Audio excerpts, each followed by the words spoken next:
You're watching the ACC on ESPN.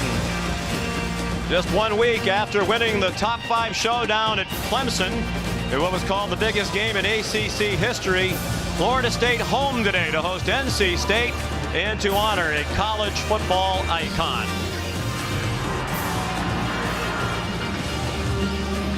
Hello everybody and welcome. Sean McDonough along with Chris Spielman. We'll be joined in a moment by Shannon Spake. Delighted to have you with us on this very special day for the Florida State football program.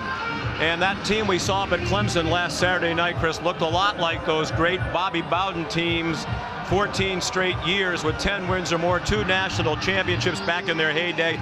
A very impressive performance against the Tigers led by Jameis Winston. Well, when you look at Jameis, Sean, the one thing he has is the explosive skill, the talent, and the smarts to play quarterback.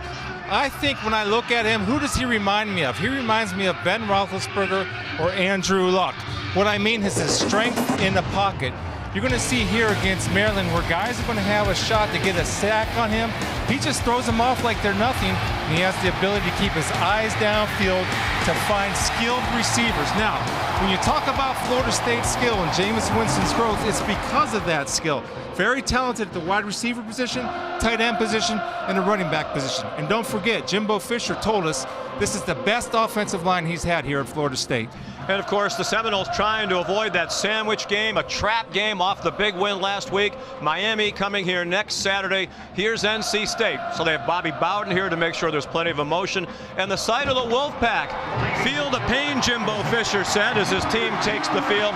Last year, Florida State went to Raleigh undefeated and lost to the Wolfpack for the second time in 3 years.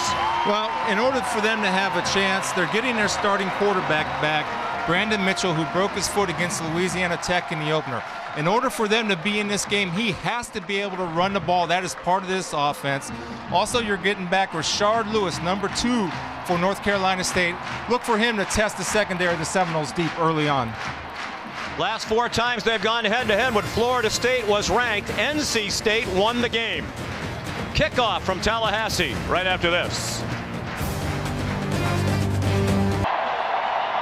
Back in Tallahassee on Bobby Bowden Day at Doak Campbell Stadium. This was just a moment ago. Ordinarily, Osceola plants the flaming spear at midfield before the Seminole home games, but today they hand the spear off to the college football legend Bobby Bowden, back here for the first time since he was forced into retirement after the 2009 season.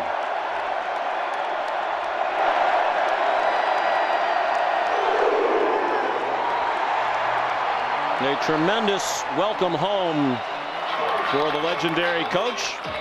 34 years here, not only turned it into one of the great college football programs in the history of the sport, but really by doing so put this university on the map, and so much appreciation throughout this community for all that he has meant to this university, to this area, and to the sport of college football. Jimbo Fisher, who was the coach in waiting for 3 years, with a warm embrace from Coach Bowden.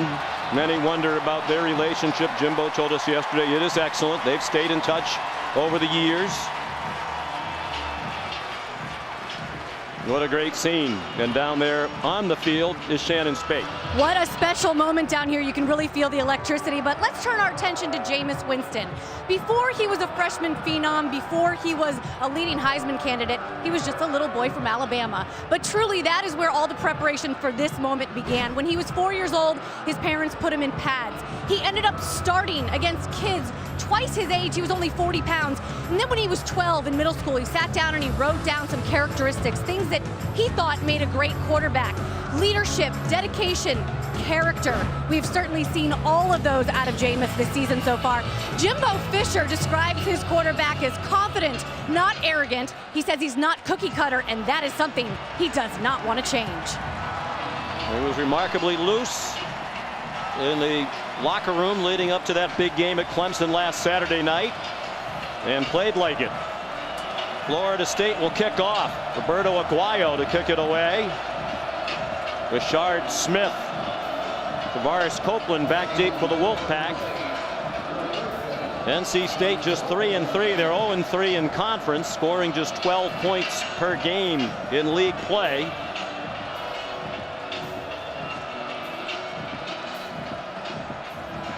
Apparently there's so many of the former players still trying to vacate the field. They're trying to get them away from the back corner of the end zone, the left of your picture. More than 300 of them here to honor Coach Bowden. There was a ceremony last night in the Civic Center. More than 5,500 people showed up to spend an evening with Bobby Bowden. About an hour and a half of his wonderful storytelling on a stage in front of an adoring crowd. I think what a testament to Coach Bowden that you have over 300 players, like you said, come back, the respect that he has, and just think of all the people he affected over his coaching career in a positive way. And now the freshman Aguayo ready to kick off. NC State a very poor kickoff return team. And they catch a break as Aguayo's kick goes out of bounds. So the ball come out to the 35-yard line. The Wolfpack just 115th in the nation in kickoff returns. Coach Dave Dorn says that's been one of his biggest disappointments in the 3-3 Free start. kick out of bounds on the kicking team. The ball will be placed at the 35-yard line. Left hash, first down. Here comes NC State's offense, scoring just under 25 points per game in all. That's 89th in the country. Brandon Mitchell back as the starting quarterback for the first time since week 1 against Louisiana Tech. Led them on 2 touchdown drives of 65 and 75 yards the first 2 possessions, then broke a bone in his left foot on the 3rd possession. Falling down is Shadrick Thornton. No gain on the play. Mitchell had surgery the day after he broke his foot and sat out the last 5 games. They had a week off, a bye week last week after losing to Syracuse at home 2 weeks ago. Mitchell wanted to be back for the Syracuse game, but they figured with the extra week of rest, 2 weeks later he'd be better. We'll see. Mitchell throws a deep ball and a diving interception made by Terrence Brooks.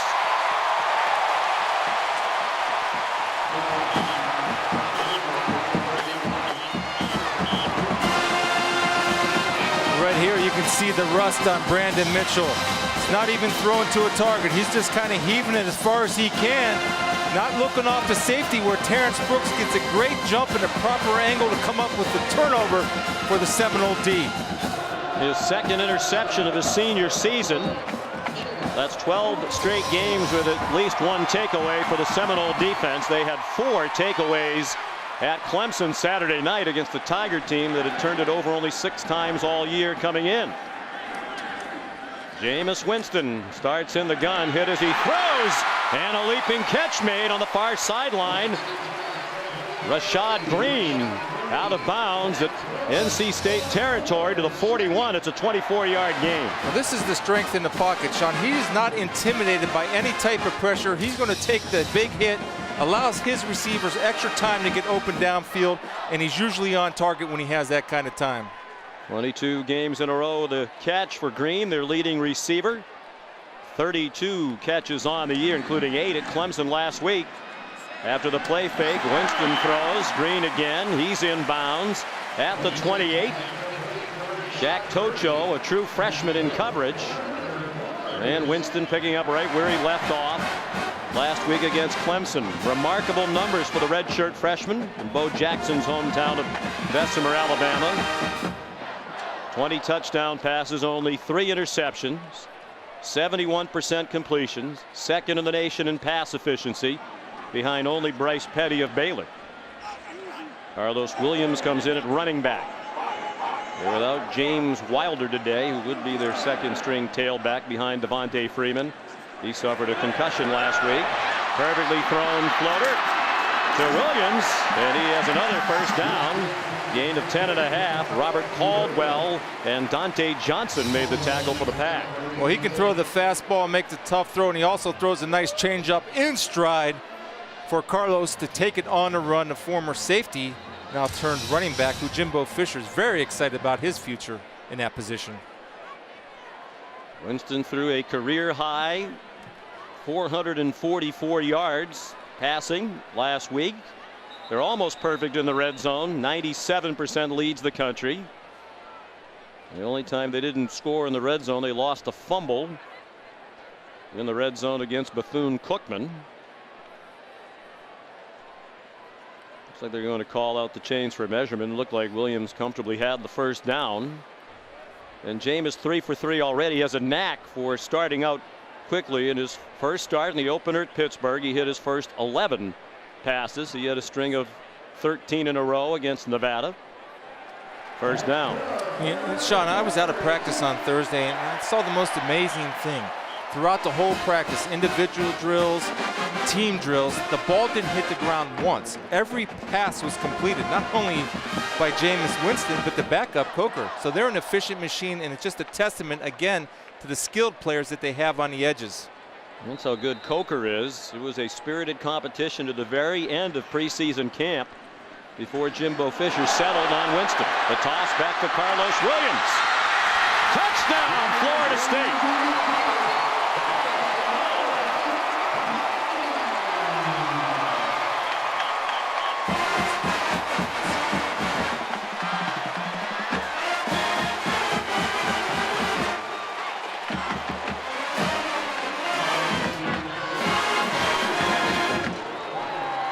So much for the possibility of a letdown after their big win at Clemson.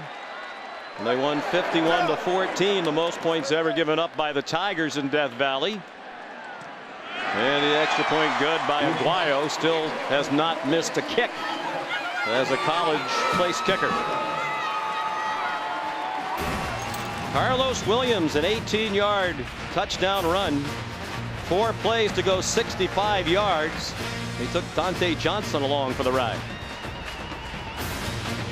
The cast is available in high definition. Brought to you by Vizio. Perfect day for football here in the capital of Florida. 68 degrees at kickoff. As you can see, not a cloud in the sky, very little wind. And a great start for the Seminoles on the day. They honor Bobby Bowden. Takeaway by the defense on the second play from scrimmage. Just 4 plays on offense to go to 65 yards and pay it off. So Roberto Aguayo kicks off again. Spinning down to Braylon Cherry. He wanted to take a knee, but it was too late. And now a late flag thrown as Cherry got banged down by Nate Andrews at the 15-yard line. Well, if you're looking to improve your kickoff return, as Dave Doran is, that's not the way to do it. You got to make a decision. If you catch it in play, you got to run it. In the back, number 33. Half the distance to the goal. First down. Roderick Cox makes it worse with the penalty. Now the touchdown. Let me show you complete wide receivers blocking to clear a path for Williams. Watch first, number 1. Kelvin Benjamin's going to come in and get a nasty crackback block right there. Rashad Green down in space, staying with his blocker, keeping discipline, not grabbing hands. And then you see the speed of number 9, Carlos Williams, to finish the run for 6.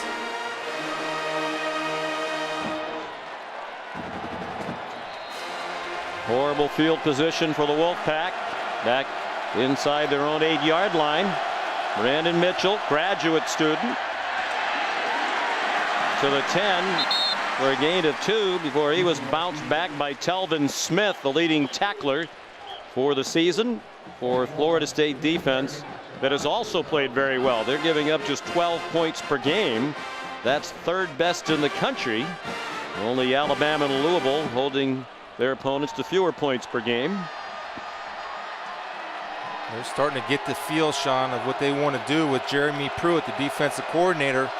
His defense, 3rd week in a row where they have everybody playing the same position. Finally. Pruitt came over from Alabama. First year as the coordinator, took over from Mark Stoops, now the head coach at Kentucky. Chadrick Thornton bounced back from the 14 by Christian Jones as we bounce you back to Robert Flores. All right, Sean, Taco Bell studio update. Alabama has beaten Tennessee 6 consecutive times, and they jump out quickly. A.J. McCarron, Amari Cooper. It's 7-0 Alabama on top at home. And they've won the last 6 in that rivalry, and they haven't been close. The average margin 23 points per game, and the Tide wins over the Vols. 3rd down and 4. Out of the gun, Mitchell, incomplete. Too high for Chadrick Thornton with Christian Jones in coverage. So a 3 and out. There's Jeremy Pruitt.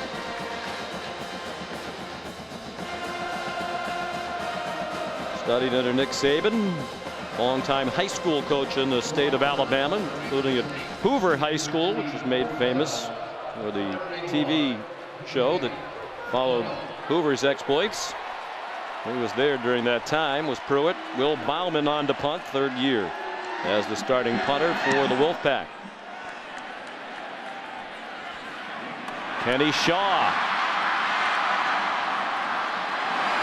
escapes, and the punter knocked him out of bounds and saved the touchdown. It looked like they had Shaw bottled up almost as soon as he caught it at his own 40. He managed to run it back to the 39. Again, we talked about explosive skill, and these guys contribute in so many ways. We saw Green and Benjamin contribute on the blocking, and here's Kenny Shaw on a return, shifty to get positive yards and great field position for Jameis Winston in the Seminole offense. 22-yard return from the 39 of NC State. Play fake by Winston. Wants it all. And it is caught for a touchdown by Kelvin Benjamin.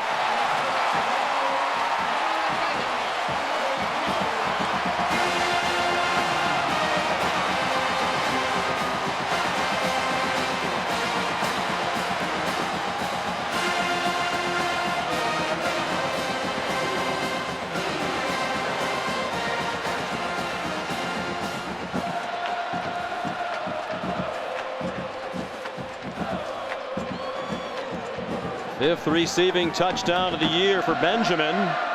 Here's Aguayo again. Florida State #2 in the first BCS standings,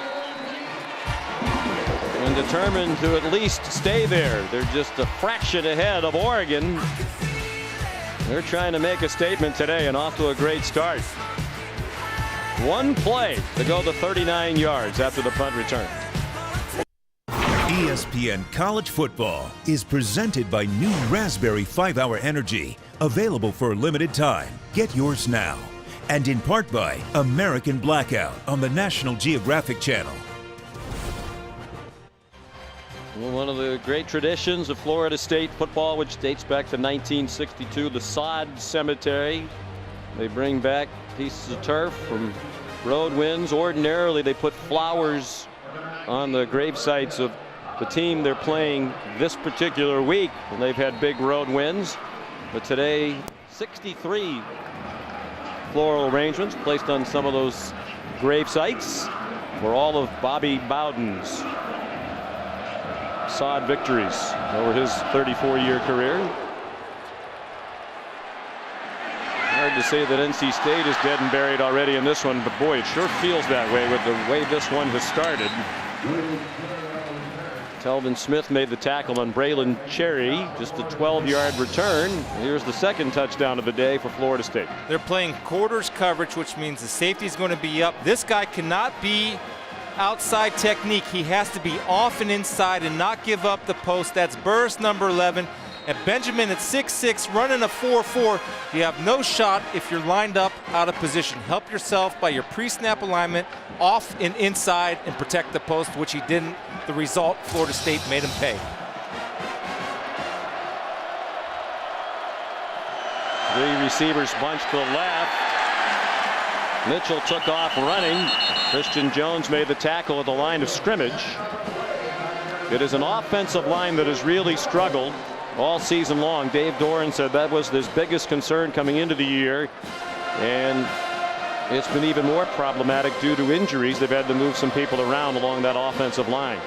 They're just in survival mode right now, and you saw Christian Jones, who at one time was the middle linebacker. Now they moved him down to defensive end and Sam linebacker on the outside. On 2nd and 10, Mitchell throws a deep ball up for grabs, and it's incomplete. Intended for Brian Underwood. Coverage by Ronald Darby, the sophomore, who had an interception last week in that win at Clemson. He was the defensive rookie of the year last year in the ACC, but slowed this season by a leg injury. For the most part, he's played in extra defensive back situations.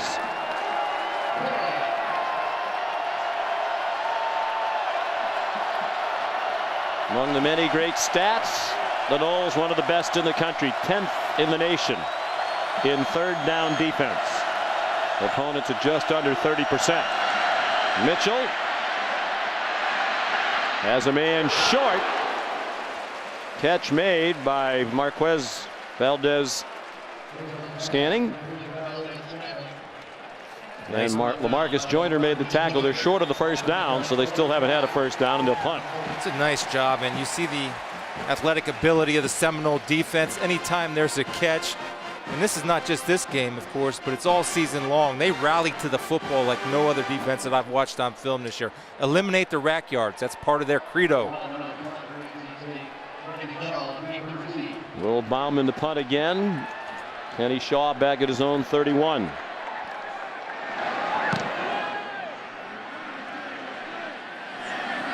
Good kick. Shaw driven back to the 20. And again, gets away. Finally banged across the boundary near the 40-yard line. 51-yard punt. Return to 20. David J. Greenidge made the tackle.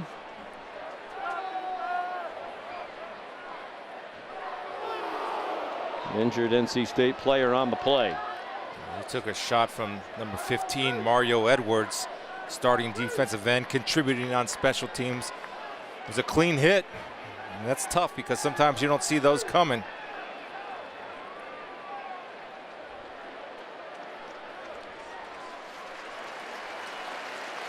Scott Thompson, who's the long snapper, injured on the play. And here you see the dangerous Kenny Shaw. Right there is the hit. It almost looked like it was helmet to helmet. He lowered his shoulder to try to get out of the way right there. Terrence Brooks with the block. A lot of starters on those special teams units for the Noles. They've run 5 plays from scrimmage. They've scored 2 touchdowns. They're averaging 21 yards per play. This will kill their average as Devontae Freeman goes to the 45-yard line for a gain of 7. Rodman Noel made the tackle. Linebacker, who's the brother of Nerlens Noel, former Kentucky basketball player, first-round pick of the Philadelphia 76ers. Athletic family. Sean, it's interesting knowing, going back to special teams and starters, a lot of the good teams do that. Even Alabama does that. In fact, that's how Vinny Sinceri, the fine safety from Alabama, hurt his knee covering kicks. Play fake by Winston. On target again to Rashad Green. Well, you said the ball didn't hit the ground at Thursday's practice. It hasn't hit the ground for Jameis Winston yet today. He's 5 for 5 for 100 yards. Yeah, since Thursday, they're 80 for 80. And right here, it's just, again, it's just too easy. And you have to respect the speed of the wide receivers for Florida State. That's why there's a lot of room out there. And it's just pitch and catch.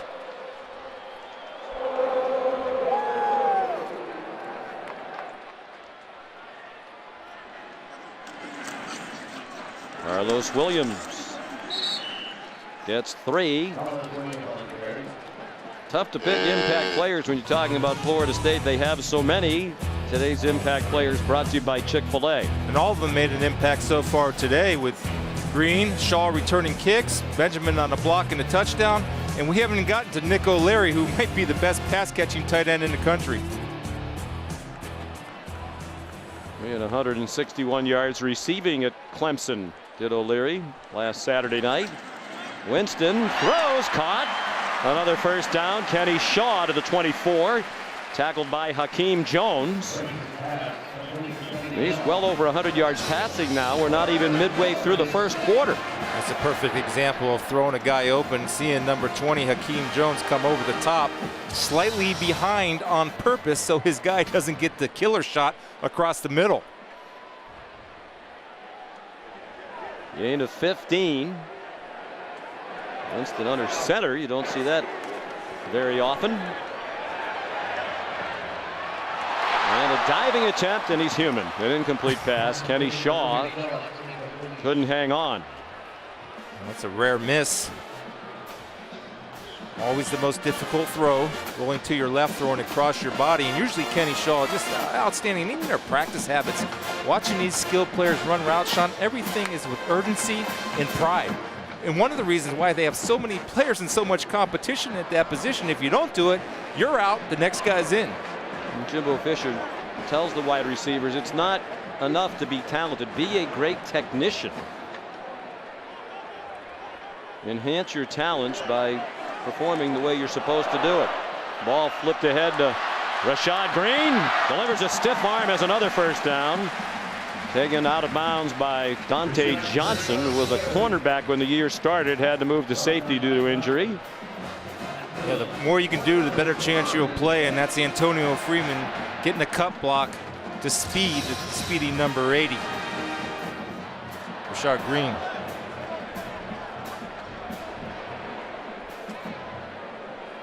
That was a forward pass. Winston 7 out of 8. Under center again with Devontae Freeman, the running back.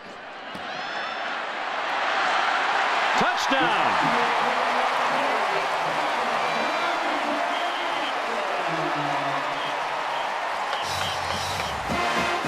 It's pretty easy, Sean, if you're running through there and you're untouched. And again, it's people blocking downfield, finishing off. And if I'm North Carolina State, I'm getting them on the bench and saying, guys, this is going to get embarrassing. Where's your pride? You talk about being a pack, and this pack is as strong as the wolf, and the wolf's as strong as the pack. We need to start showing it. Need more Wolves. A more talented pack. They're a little bit overmatched here today. Aguayo, the extra point. 62 yards in 7 plays. Took 2:29 to do it.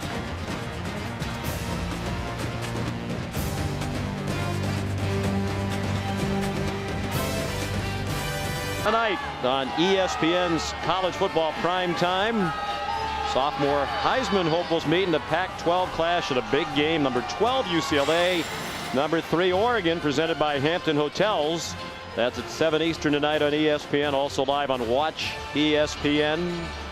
Hundley passing for 277 yards per game. Most believe Marcus Mariota, the Oregon quarterback, is the leading contender for the Heisman Trophy right now. Those high-flying Ducks scored at least 45 in every game this year. Copeland takes a knee, and we send you back to Robert Flores. All right, Sean, Dr. Pepper's 10 ACC Conference update. Maryland going with backup quarterback Caleb Rowe against Clemson. He finds Laverne Jacobs, and Maryland leading number 9 Clemson 7-6. This game right now on ESPN. Clemson might be having a little bit of a hangover, at least early on. The Terps.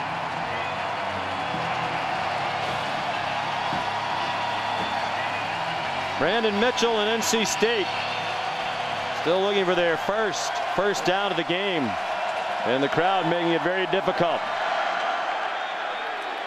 Shadrick Thornton gets a yard. Timmy Jernigan made the tackle. Here's Shannon. Well, Sean, you've already mentioned Brandon Mitchell back after sitting out 5 games with a broken foot. I watched him on the sideline. I watched him during warm-ups. He looks great. He doesn't look to be in any pain. He even gave me a thumbs up when I asked him how he was feeling. But he does have a specially designed shoe with a carbon fiber insert to help support that foot. The trainer told me he's still very much healing, very much rehabbing. In his first year at NC State, transferred from Arkansas, where last year he was a wide receiver, had played some quarterback in prior years, and nothing doing. Jonathan Alston hit and lost the ball, and the Seminoles have it back inside the 15. Terrence Brooks popped it out.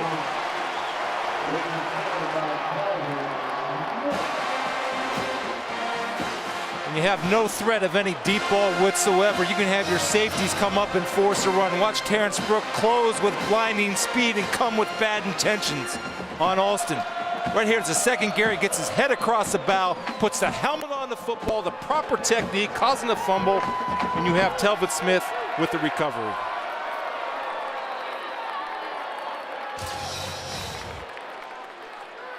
From the 14.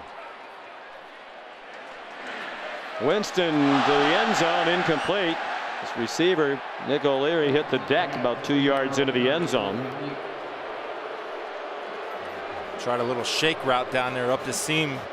Matched up with a linebacker, tripped over his feet and got tangled up. But he's a big down in this red zone along with Benjamin. Jimbo's putting the gas on. First quarter, 6:15. I'm going to drop another one on him here. Jimbo Fisher acts as his own offensive coordinator, calls the plays. 2nd and 10. NC State brings a blitz. O'Leary. Horrible tackling. Touchdown, Florida State.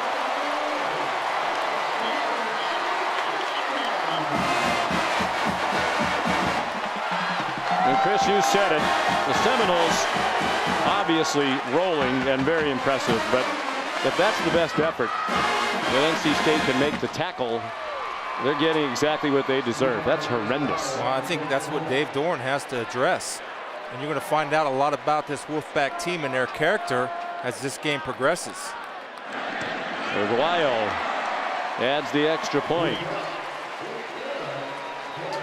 Still 6:09 to go in the first quarter. It's 28-0.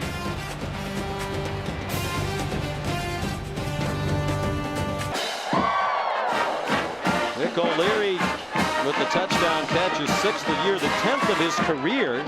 That ties the all-time Florida State record among tight ends. Melvin Pearsall and Lonnie Johnson each had 10 touchdown catches as a tight end. Winston 8 out of 10 for the ball game for 142 and 2 touchdowns.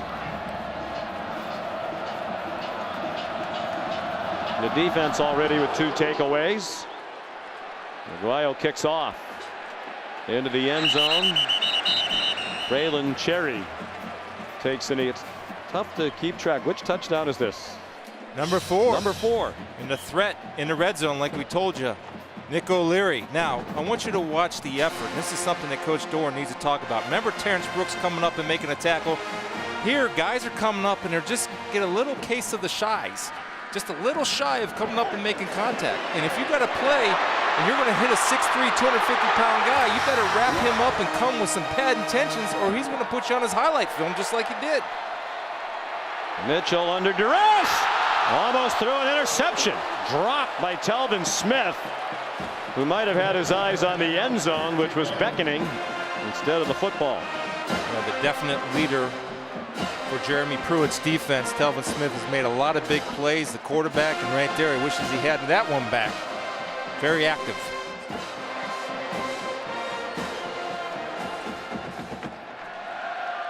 Brandon Mitchell taken down by Terrence Smith. Lost back to the 17-yard line. Loss of 8. But what a tough way to come back into action, still recovering from a broken bone in your foot. And then you have to play against this defense behind this offensive line. And don't forget, Sean, style points matter in today's day and age of college football. And they will keep coming after you. That's how they're built. That's who they are. They're overloading their right end of their defensive line. NC State runs away from it. Florida State basically dared them to run right. Overloaded the other side. Chadrick Thornton has the first down. And an effort play by Thornton. Right what's here with that defensive alignment? They were playing a play. And sometimes when you guess and play a play, that's what happens, and a good adjustment. And again, though, but the effort by Thornton right there is a good sign for the Wolfpack. Now, hopefully that'll energize his teammates and his buddies to start playing. Let's go. We're better than this. And they are better than what they're showing right now. When you're dominating as the Noles are, do you have to line up on defense like that? Maybe you're trying to make it fair. Might be outthinking yourself there a little bit. Chadrick Thornton, the head for a yard. Kobe McDaniel made the tackle. And the point you make is a good one, Chris. There was so much talk about how, because of their impressive performance in the dismantling of Clemson last Saturday night, Florida State wound up number 2.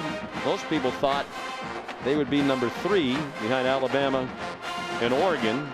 And Brad Edwards, our guru of the BCS, nobody knows more about it than he does, has said it's very likely that Oregon will move past Florida State. They have the tougher schedule remaining, more opportunities to earn points.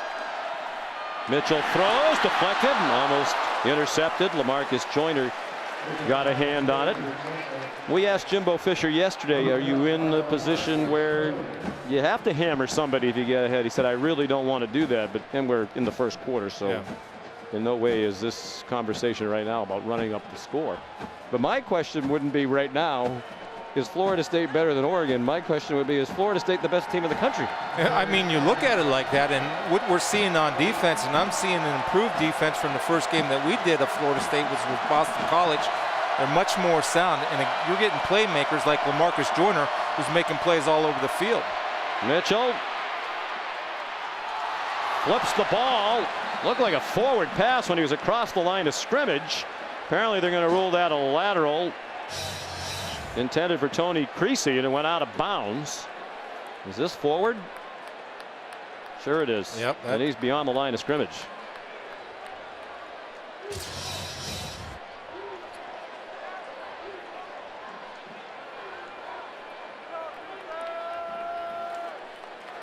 Illegal forward pass, number 8 of the offense, was beyond the line of scrimmage when he made a forward pass. The pass was incomplete. The penalty is 5 yards from the spot. Loss of down, 4th down.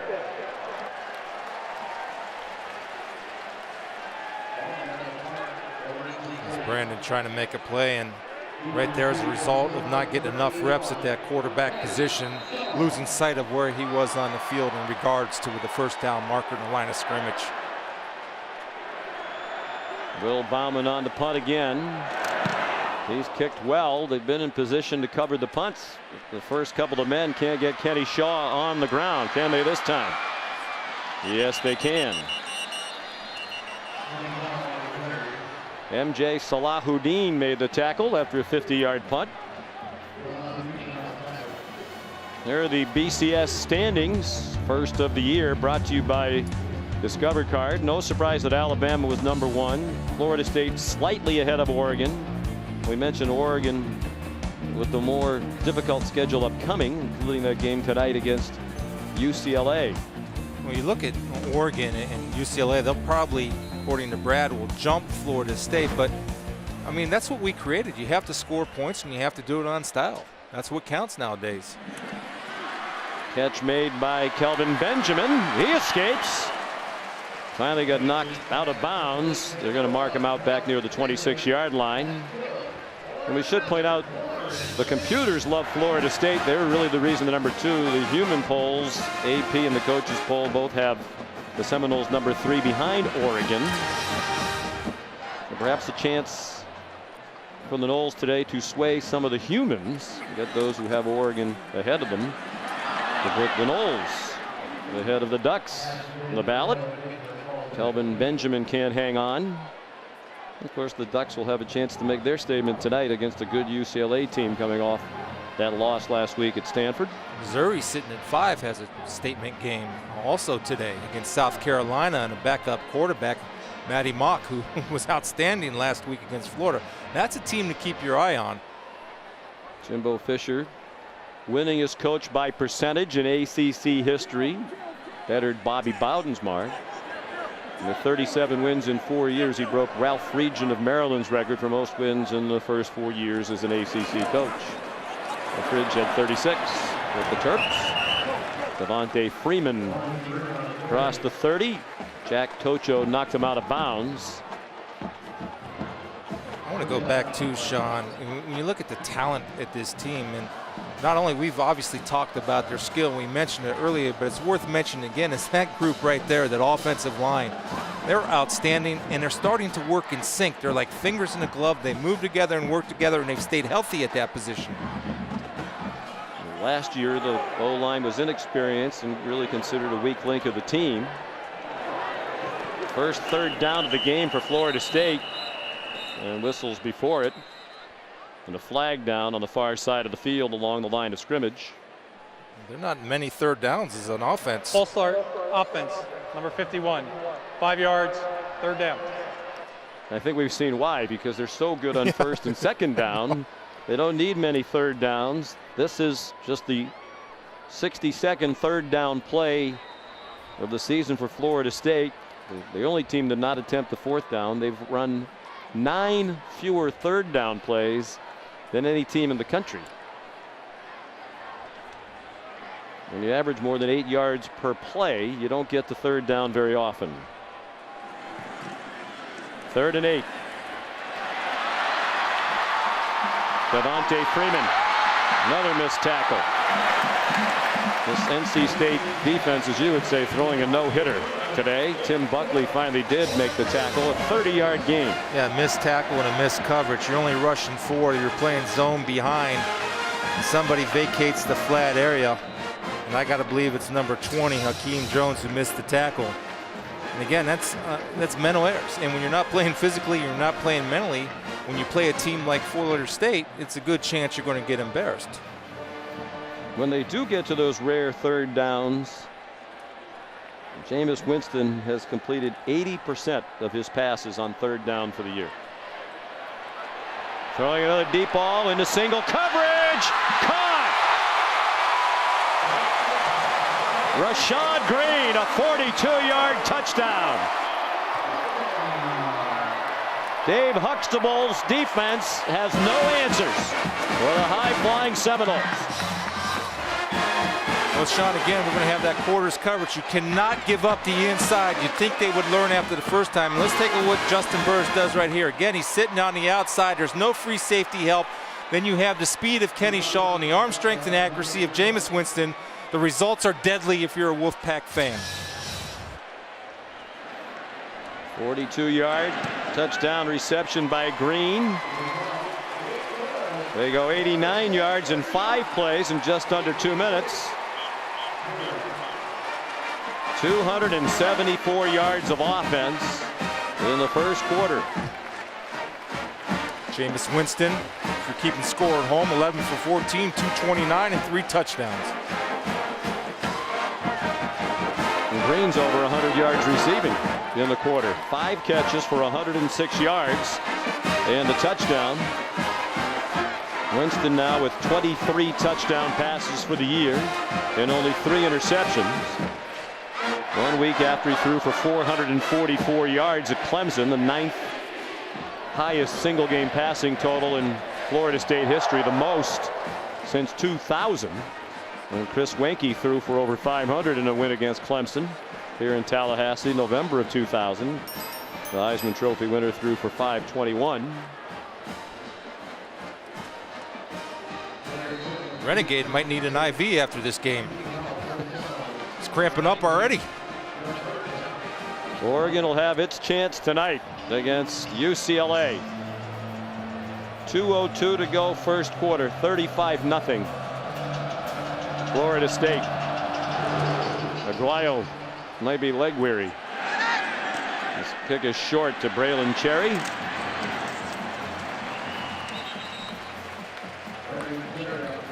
And he reached the 20. Let's go back and look at the touchdowns. 5 already. Carlos Williams the run. Deep ball to Kelvin Benjamin. Devontae Freeman. Nick O'Leary. Rashad Green. Well, Sean, it's the same coverage that Benjamin scored his post on, and they'll keep attacking it until North Carolina State makes that adjustment. Knowles averaging 14.4 yards per play. Shadrack Thornton, very little. He tried to turn the corner to the left, tripped up by P.J. Williams. Dave Huxtable searching for answers. I think, you know, it's no matter what you draw up, they're undermanned. So I think what coach should do is just, again, these guys are competitors and they're a better football team than what we're seeing. At least on film, they're better. And they just have to kind of dig down deep and say, somebody's got to start fighting. Mitchell across the 25. Telvin Smith made another tackle.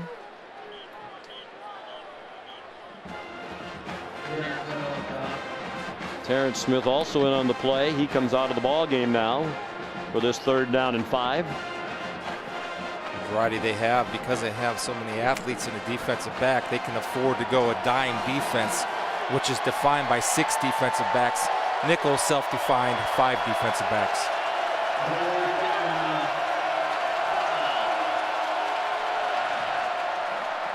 Mitchell caught. Shadrick Thornton with Telvin Smith draped all over him. There's a good look at the strong arm of Brandon Mitchell.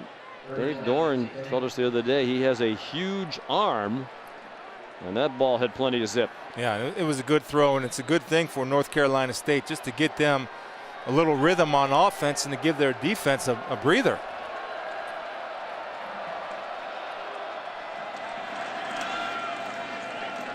Thornton for a couple. He's gang tackled. That might be the last play of the quarter. 274 yards of offense in the first quarter for Florida State. 5 touchdowns, 3 of them thrown by Jameis Winston, who threw for 229 in the quarter.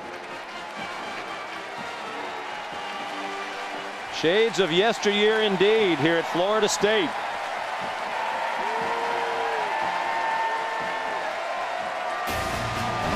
Bobby Bowden back at Doak Campbell Stadium for the first time since he retired in 2009. And the Noles playing like his great teams of yesteryear.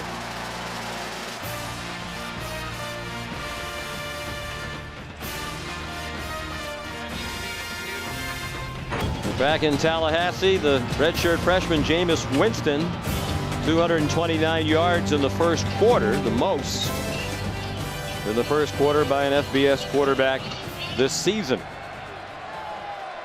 3 touchdowns. 35-0 Seminoles. Short pass is caught by Quentin Payton on 2nd and 8. Now they're going to rule it. Are they going to mark it? No, they're going to rule it incomplete. Marking it back at the line of scrimmage. 3rd down and 8.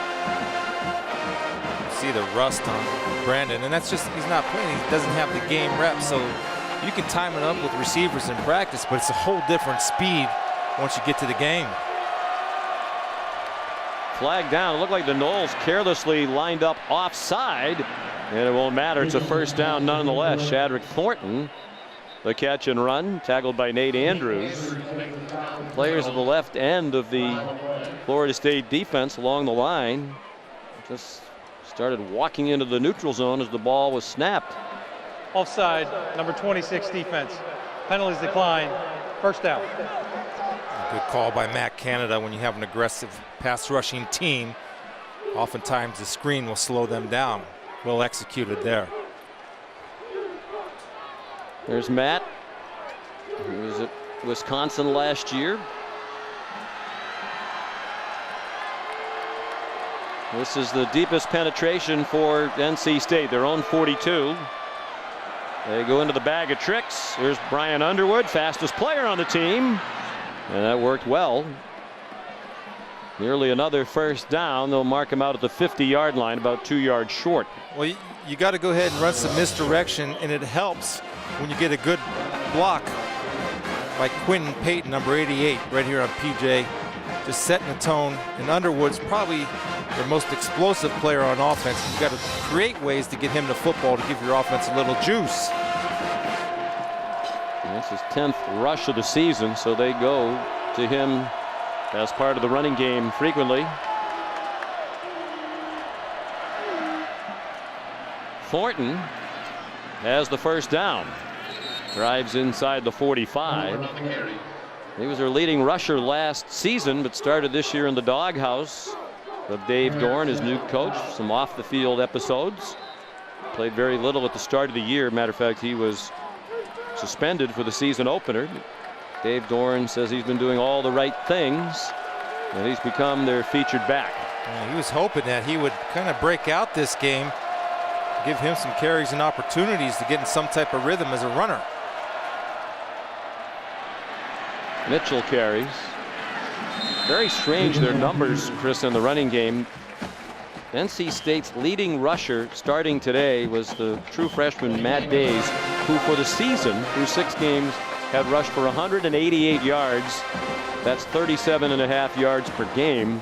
They have 7 players who have between 100 and 188 yards. They have more players who've rushed for 100 yards for the year than any other team in the ACC. Well, and that just goes to show how much the quarterback plays when you look at Dave and his history at Northern Illinois with the outstanding player Jordan Lynch and what a runner he is at that quarterback position.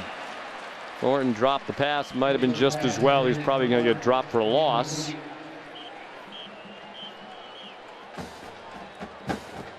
There's another 3rd down at 8. And Dave Doeren, of course, last year at Northern Illinois had Jordan Lynch, the great dual threat quarterback. Probably one of the most underappreciated quarterbacks in the country because nobody gets to see him play. We didn't get a chance to see him play. Last week, Sean, he ran for 316 yards at the quarterback position. Northern Illinois picking right up where they left off last year. Tony Creasy, the running back now. On 3rd and 8 for NC State. Flag down. Actually, a timeout called by the Wolfpack. Timeout was called by NC State. Their first time out of the half. Play clock was about to run out. Saw Dave Doeren telling Mitchell to look at the play clock.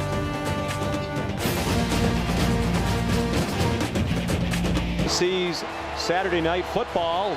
The longest winning streak in the nation is on the line. 4th-ranked Ohio State, winners of 19 in a row, hosting Penn State. 8 o'clock tonight, presented by Windows on ABC. And Ohio State's got to shore up that pass defense against the talented freshman Christian Hackenberg. 3rd and 8. Florida State rushes 5. Mitchell intercepted again. Ronald Darby.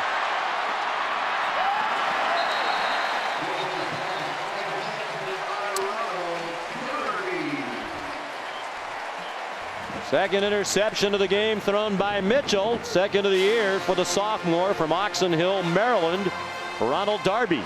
Well, it doesn't matter the arm strength. You're going to see right here as he drops back, he's going to have pressure in his face. If you cannot get your feet and shoulders aligned with the target, you're going to be off a little bit. The ball floats. And right there, again, another Seminole player in Ronald Darby on the spot to make the play for the Seminole defense. The opportunistic Seminole defense. We're piling up the takeaways.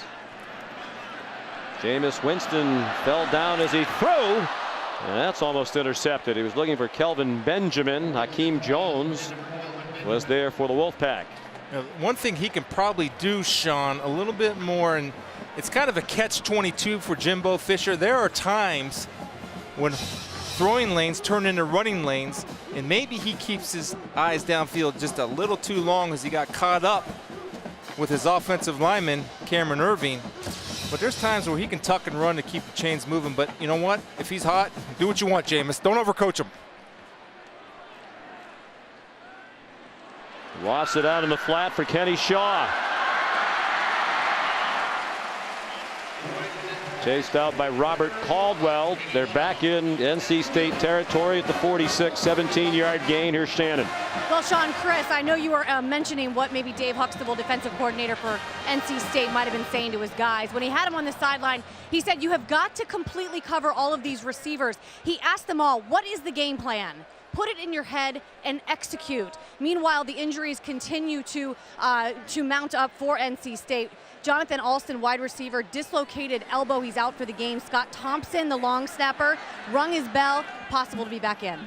Devontae Freeman yanked down by Art Norman. Well, sometimes as a player, you know, you get shell-shocked a little bit. Then you start trying to overdo it, and you miss your assignments. And I think what Coach Huxtable said is exactly right. Just settle down, execute, and now we have fun and play football and just let it hang out. Because they were tight coming in and are making a lot of mental errors because of the busted coverages that Florida State was able to exploit. Winston. Rashad Green to the 39-yard line. Robert Caldwell made the tackle. Shifty, aren't they? The receivers, aren't they? Excellent with run after catch. And they never have to work for the football either. It's right there, so they can transition right now.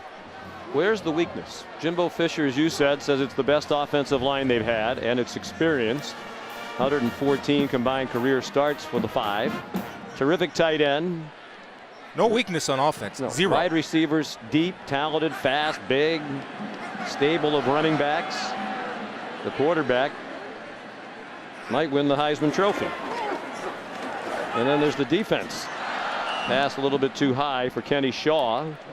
And they also have a field goal kicker who hasn't missed a kick all year. A pretty good return game with those skilled guys. I think when you, early on, I think the weakness, and Jeremy Pruitt talked about this, when we did Boston College, they were having trouble with their run fits.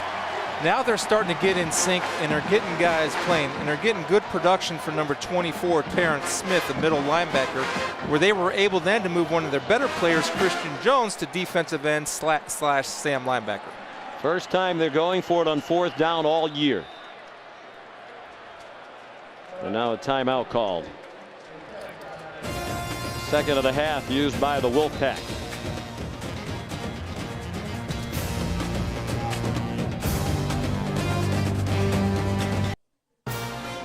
ESPN College Football, brought to you by Call of Duty Ghosts, available November 5th. Pre-order now. And Heineken, open your world. Enjoy responsibly. A lot of hardware in the trophy cases here in Tallahassee. Heisman Trophy displays for Chris Weinke and Charlie Ward. National championship trophies under Bobby Bowden in '93 and '99. And after the timeout, the punting unit comes out. Kason Beatty, been a lonely man this year, punting for just the 17th time. So they're still the only team in the country that hasn't gone for at least one 4th down. Carlos Williams couldn't quite down it near the 1-yard line. Time for today's Aflac trivia question. Aflac.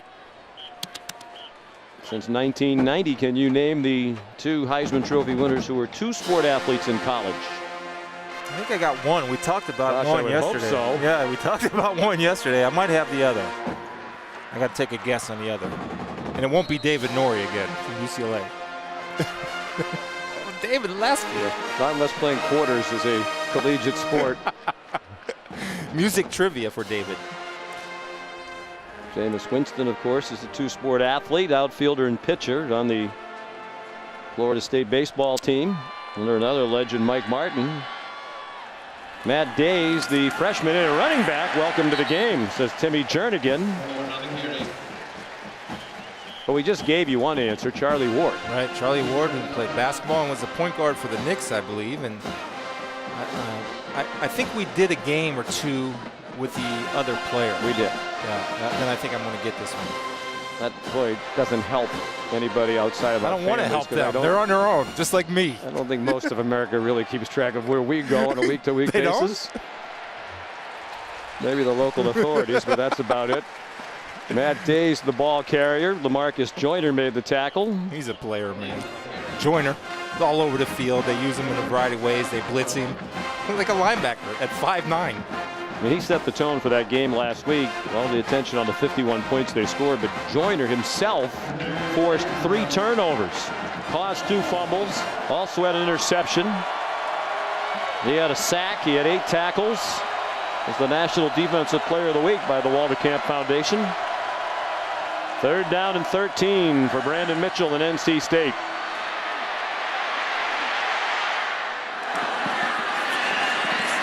Thornton almost got to the 1st down marker. It looked like it was going to be a disaster for NC State. And Mitchell found Thornton. He came up about a yard and a half shy of the marker. Joyner made another tackle. Good effort, though, again. And that's stuff when you're down 35-0. You still want to see your guys playing. And Dave Dorn's a good coach, and he'll have those guys playing hard. It's all you have to draw on right now. You challenge them in their effort. Good tackle by the field judge. Yeah. NC State having a hard time knocking down Kenny Shaw, so Mitchell's going to see if they can do it. Will Bauman.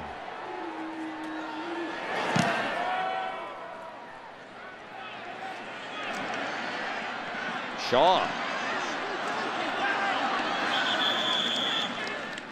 44-yard punt. Shaw brought it back to the 27, tackled by Zach Gentry, a special team standout. Well, we gave you the one answer, Charlie Ward, Florida State, football and basketball. Do you want a shot at the other? I think I know the other one was because we talked about it. It was a 400 man in Robert Griffin, right? 400 hurdles. RG3. There you go. Great track athlete for the Baylor Bears. World class at one time, coming out of high school. I know that. Perhaps Jameis Winston will be the next. He certainly is not hurting his cause here today. Carlos Williams on first down for the Noles. Got to the 31, a gain of 3. Dante Johnson made the tackle.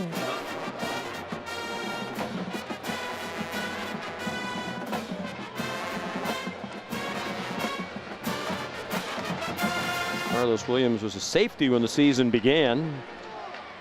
And they moved him over to running back, and he has been sensational. Well, Jimbo lights up when he talks about Carlos at running back, doesn't he? He sure does. Lights up just about every topic about his team these days. Rashad Green, the catch and a first down. Mentioned Jameis Winston, two-sport athlete here, outfielder, DH, pitcher on the nationally ranked baseball team. This throw has been seen many times. Got him. Pretty good arm from right field. He hit 235. We've heard he's going to be the closer for the baseball team next year. He says his fastball is in the mid-90s. The coaches say it's closer to 97 miles per hour. You're a baseball guy. That's draftable, isn't it? The guy throws 97. He was drafted out of high school, and he continues to say, we asked him a few weeks ago before the BC game, are you going to continue to play baseball? He really hasn't even decided which is really his sport, which is a little scary. Well, it is. And you know what's scary? You just saw a picture of Jimbo Fisher. My quarterback, my Heisman Trophy quarterback, is a closer. And I'm thinking of that stress that throwing that ball. Tommy John surgery. Exactly. He'll be freaking out every game. Carlos Williams stacked up for a loss on the play back to the 42-yard line. Brandon Pittman, a backup linebacker, made the stop, junior from Raleigh. The NC State defense starting to get some stops now against Coach Fisher and his offense. Randy Sanders, the quarterback's coach, signaling in the plays. The most interesting man in coaching, Dave Huxtable, trying to come up with a stop here. It's a very good football coach. Pitt last year. There's the catch by Green for a first down. Pitt was a top 20 in the country unit in total defense under Coach Huxtable. 14-yard gain on that one. And Green's up to 136 yards receiving on 8 catches. He'll get it going, Sean, and Dave will get it going. I mean, Dave's a defensive coach, and they just have to get time to get their guys in there and to recruit the guys they want to get. And so far, their early returns are their recruiting classes are pretty sound and solid. Play fake. And he's sacked back at the 45-yard line by Robert Caldwell. Well, this is a good job by Caldwell because he's so hard to bring down in the pocket. As we talked about, he reminds you of Big Ben or Andrew Luck. But right there, Caldwell gets him around the legs. And he's a big man himself at 6'3", 250, the middle linebacker coming on a blitz. Senior from 29 Palms, California. Junior college transfer from College of the Desert. He was just a special teams player last year. No downs from scrimmage. He's become the starting linebacker and their leading tackler as a senior. That pass is dropped by Kenny Shaw. Hakeem Jones in coverage. Better job of collapsing, understanding coverage, and eliminating the rack yards. Again, nicely underthrown by Jameis Winston to protect his receiver. And again, a normal catch for Kenny Shaw on a regular basis, just the drop there.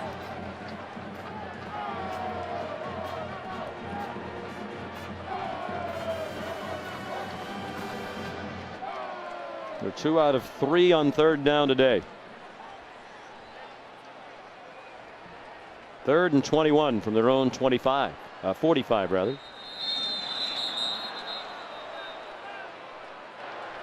Timeout. Florida State, their first out of the half. With 5:33 to go in the first half. 35-0 for the #2 team in the country.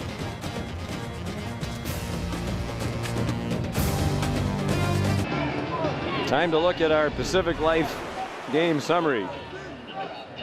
And what this would tell us is that time of possession doesn't mean very much.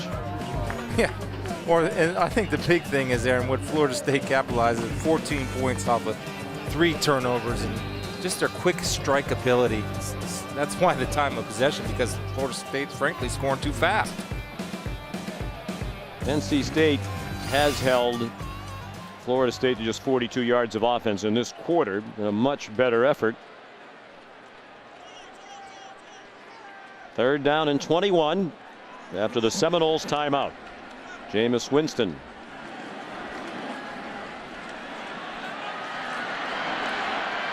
Throws on the run, and it's broken up. Intended for Kelvin Benjamin. Nice play by Hakeem Jones, the sophomore safety. Brother of Ernest Jones, who was a linebacker for the Pack back in 2005, 2007.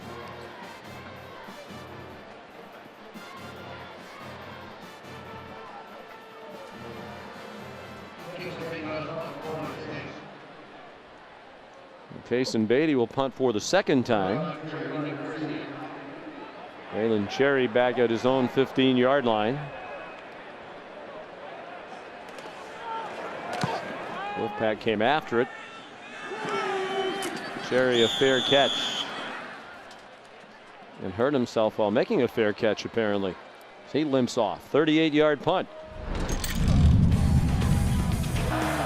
Florida State's defense probably doesn't get enough credit, Chris. We mentioned the 4 takeaways last week and 3 already today.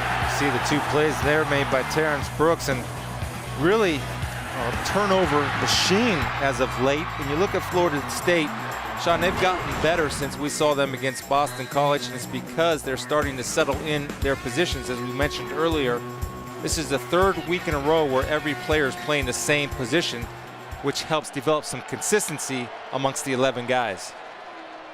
Brandon Mitchell take the run, the pass off the hands of Chadrick Thornton and fell incomplete.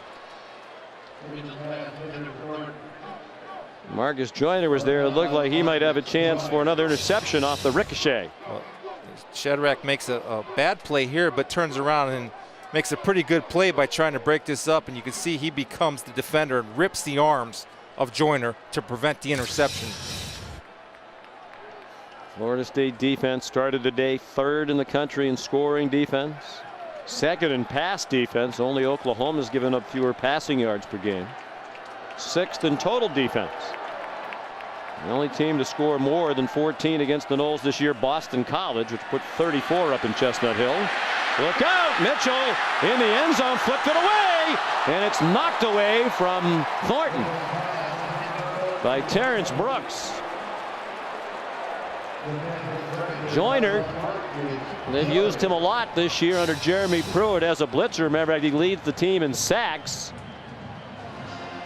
And you can see him right here, and he does not quit on the play, and he has great closing speed. He plays with the 2nd gear, and his partner at safety, Brooks, almost had his 2nd pick of the day. Just aggressive. He's getting more comfortable in Jeremy in what he calls being more aggressive and trusting his guys to be where they're supposed to be. 3rd down and 10. Brandon Mitchell surrounded by Seminoles and down for a 1-yard loss. Christian Jones. It's another big addition that they have. They had to play Christian in the middle. Didn't feel quite comfortable with him there, so they take that big athlete that was a linebacker, you move him to defensive end, and he creates havoc off the edge.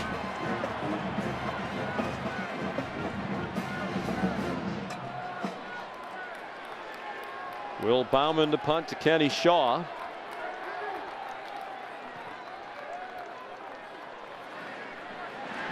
Fair catch signaled. He ran into his own man and got it back. Looked like Chad Abram bumped him. 39-yard punt. Jameis Winston already with 277 passing yards and 3 touchdowns back on the field when we come back.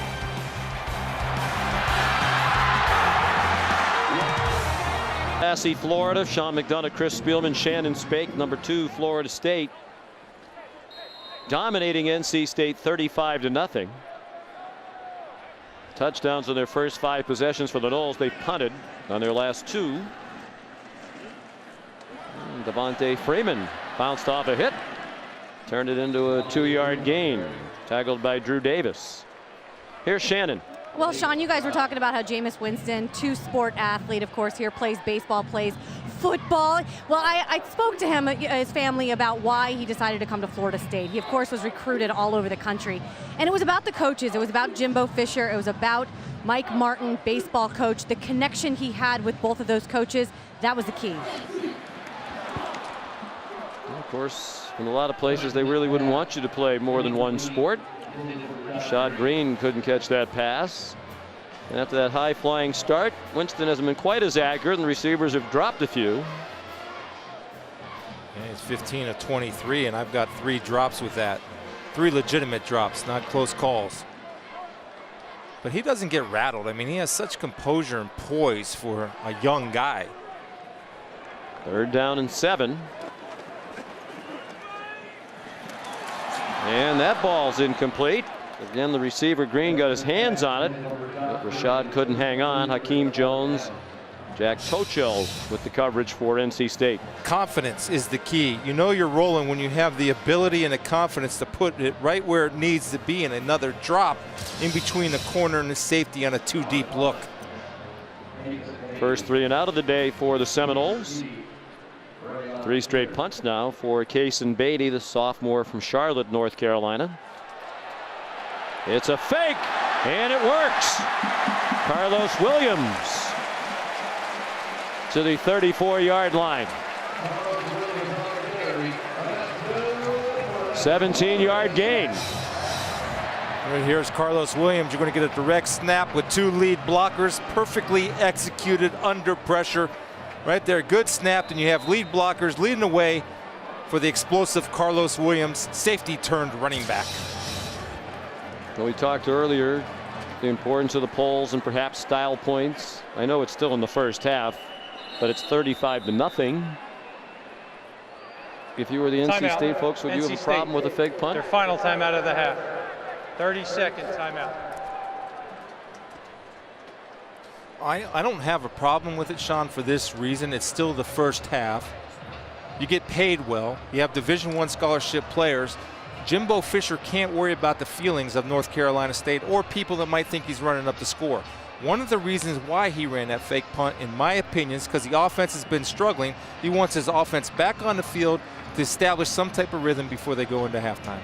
That's my theory. When you game plan, you prepare, you look at the film, obviously you see something that's there on the film that gives you reason to believe that that fake punt can work, and it did.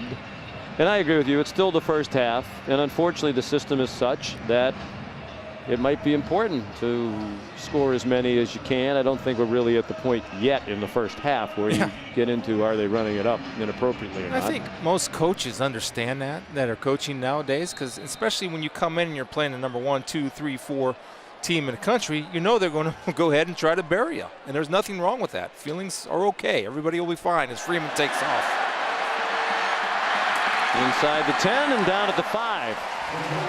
So that fake punt counts as the first time this year that they've gone for it on 4th down. So they're 1 for 1 in 4th down conversions, followed immediately by a 29-yard gain by Devontae Freeman. Yeah, and this is the thing that's concerning. And we saw Freeman score a touchdown when he wasn't touched. Well, he wasn't touched by the NC State defense, which is a credit to the Florida State offense, sustaining blocks until he was 20 yards down the field. They bring the fullback Chad Abram into the game. He has outstanding hands. He's trying to lead the way for Freeman. Again, very little contact by the NC State defense, and a touchdown for Florida State. So they fake the punt, and it results in at least 6 more. Well, Coach Huxtable talked about execution. Guys are in the right place. And right here, you're going to have a player come up, number 95, Art Norman, who's in position to make the play and frankly throws the no-hitter.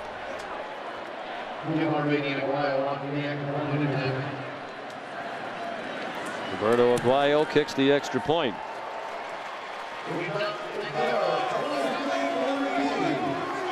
They're still chopping for Bobby. He sent it back to another great Bobby. Here's Robert Flores. Oh, nicely done, Sean. Clemson and Maryland. Taj Boyd, Jordan Leggett. Number 9, Clemson started slowly, but they're leading on the road right now, 16-7 on ESPN and the Watch ESPN app. Number 10, Texas Tech, and number 15, Oklahoma. Rain delay in Norman. They're just underway, no score.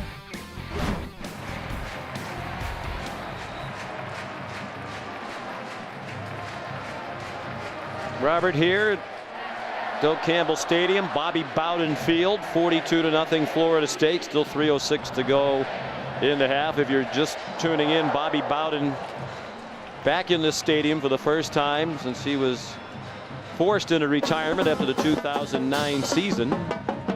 And I think this is an important day on the field for Florida State with an eye toward the polls and BCS and all that, but also an important day for the program. I think it's been that lingering thing that's hung over here, the ugly way that it ended, and to see him come back, be welcomed back, to have him embrace being back, it's as it should be now for this program. I was thinking about this all week because once I found out that Bobby Bowden was going to be here, and what it is closure. I think it's closure for Bobby, closure for the fans, and closure for Jimbo Fisher. Aguayo kicks off. It's over the head of Copeland. It'll be a touchback. We spoke with Jimbo Fisher yesterday, and he said the fact that Coach Bowden hadn't been around in recent years, we're going to visit with Bobby Bowden in the third quarter here in the booth, wasn't because of the way it ended and that he didn't feel welcomed anymore, that he was angry at Florida State. Jimbo said going back decades when they used to go to clinics together, Bobby Bowden said, when that day comes and I leave, I'm leaving. I don't want to be hanging around and having the new coach looking over his shoulder. I'm going to go away for 3 or 4 years and let the new man do his thing. Well, that's not surprising knowing Bobby Bowden and his personality, giving his guy a chance to do his work without him lingering over his shoulder. Brandon Mitchell throws on the run, and it's caught by Rashard Smith for a first down.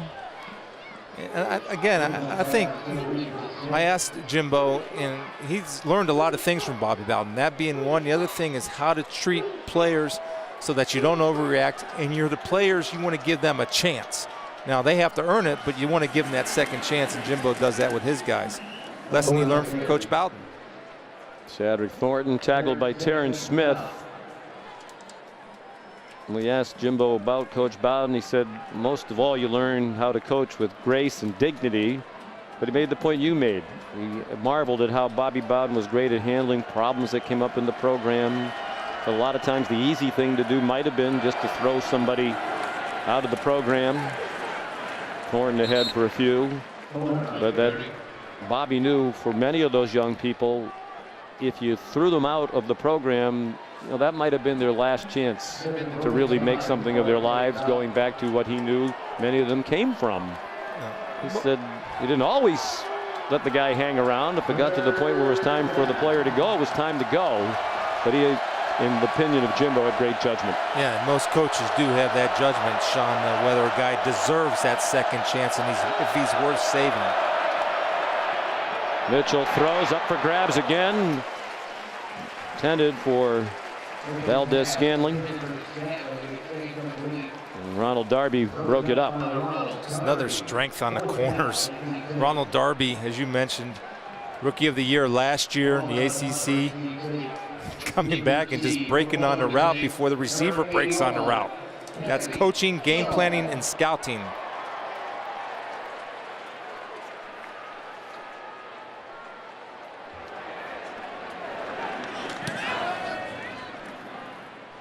Will Bauman punts again. Shaw got away from it. Takes a nice bounce for the Wolfpack.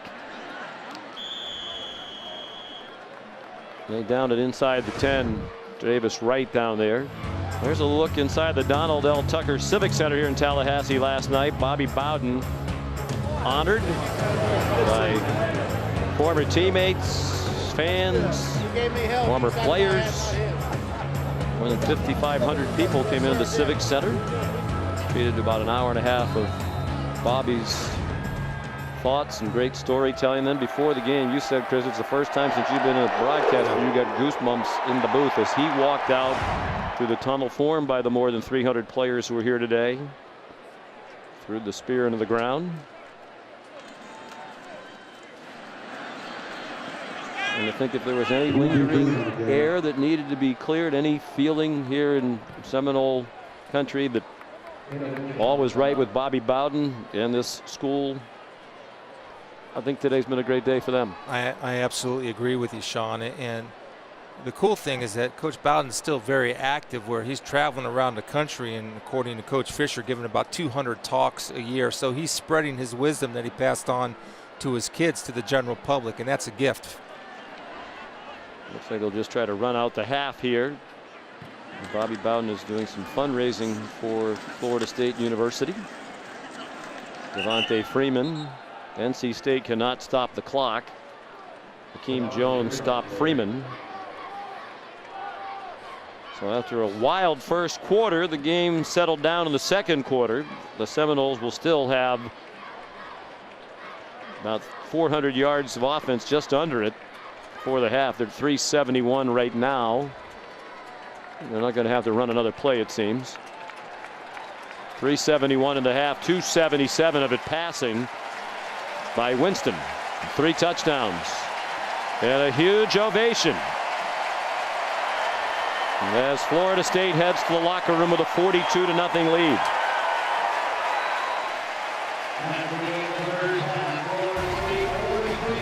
Coming up, a complete halftime report right after these messages.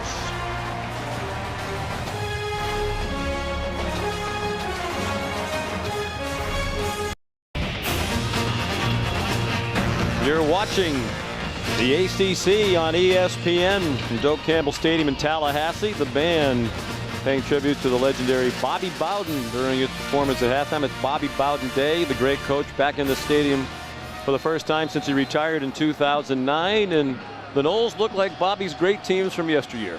Maybe a little bit better. I don't know if he would agree with that, but they look awesome. They look awesome in all 3 phases: offense, defense, and special teams. And the key for them is, and I'm sure this message was driven home during the locker room speech, attack, attack, attack. Don't let up. If we're going to be a championship team, we got to be able to have that killer instinct to put teams away.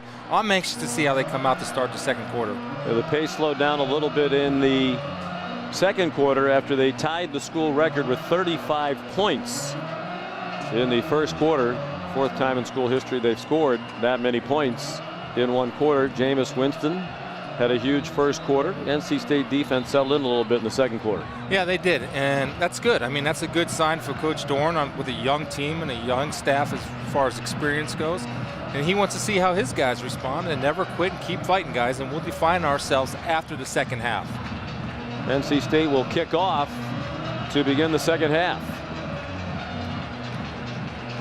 Well, that's where you'll start to establish yourself on defense to set the physical tone. And if I'm Florida State, Sean, I would be very surprised if they come out and play conservative. I think they're going to be coming out, driving the football, throwing the ball in the air, and trying to get more points on the board to send a message to the voters around the country.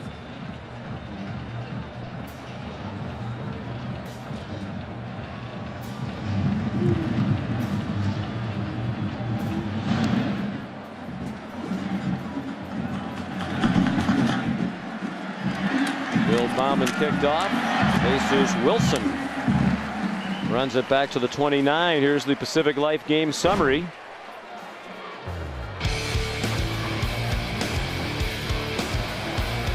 Defense with 3 turnovers. And it led to 14 points.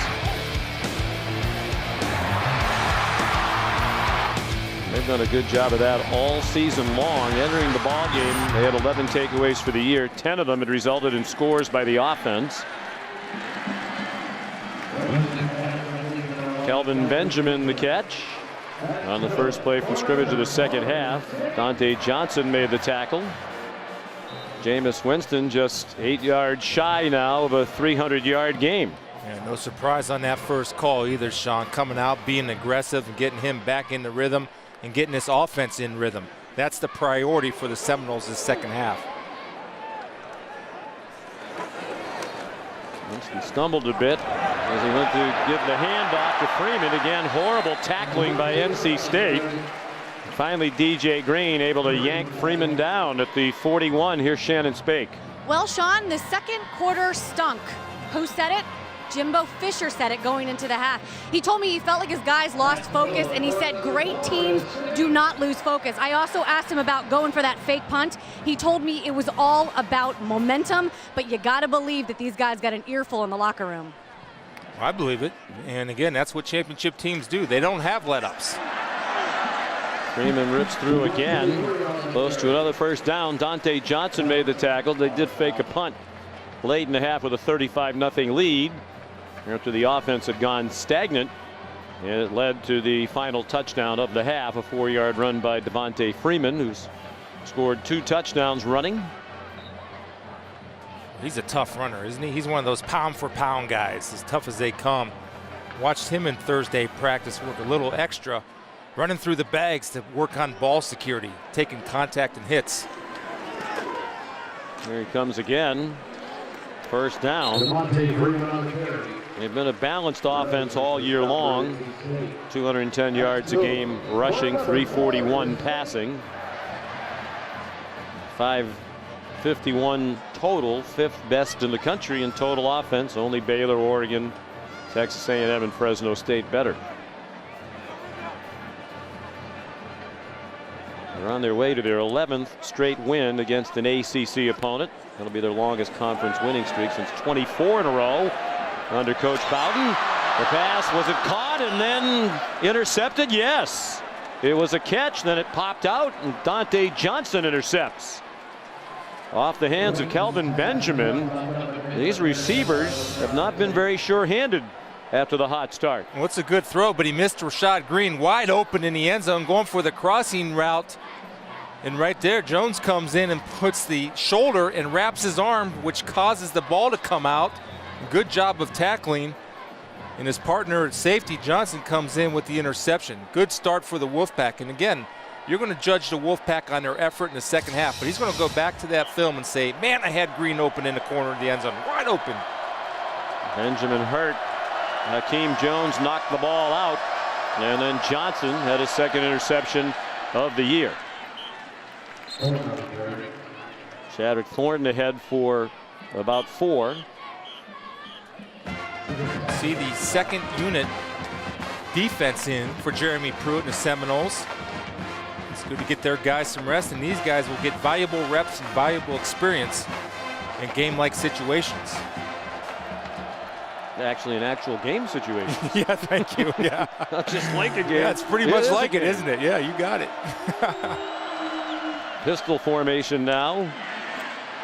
Thornton, nice cut. Certainly that's something perhaps they can take away too, Chris, when you're looking for things to move forward. And they do hope to be a team that's bowl eligible at the end of the year. Came in 3-3. They need to find 3 more wins.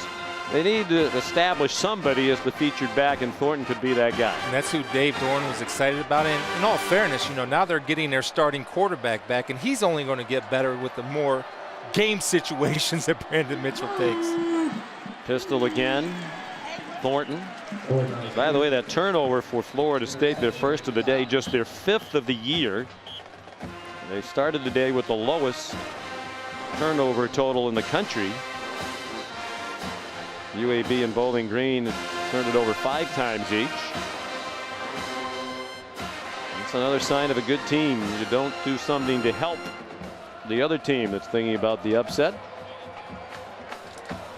A 22-yard run by Thornton moments ago was the longest play of the day for NC State.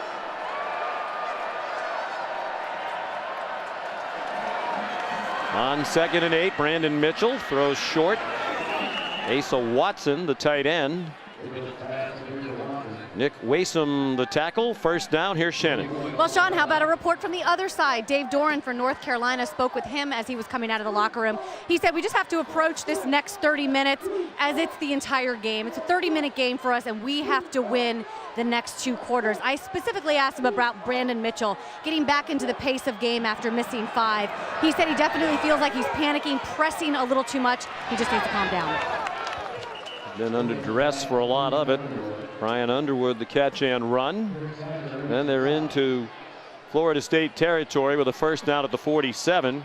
Chris Casher, another of those backups that Chris mentioned, talented redshirt freshman, made the tackle.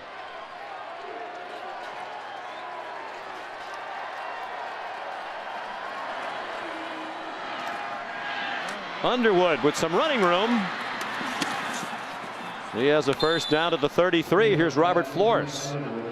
Sean, undefeated Texas Tech has lost 18 straight games when they score fewer than 17 points. Well, they've got 7 here against Oklahoma. Kenny Williams, halfback pass to Eric Ward. Number 10 Tech leading in Norman 7-0. With Kingsbury has that offense rolling. Nice feature on game day today. Stylish head coach. Whatever quarterback's in there, he's going to throw for 100. True freshman after true freshman. Wolfpack on the move. Cedric Thornton again ran into Jacoby McDaniel. A lot of people wondering how good Texas Tech is. A win at Oklahoma would convince a lot of people that they're legitimate. They're a solid defense. Not a great defense, but a solid defense. And frankly, that's all you need when you have an offense that can put points on the board like the Red Raiders. Guns up.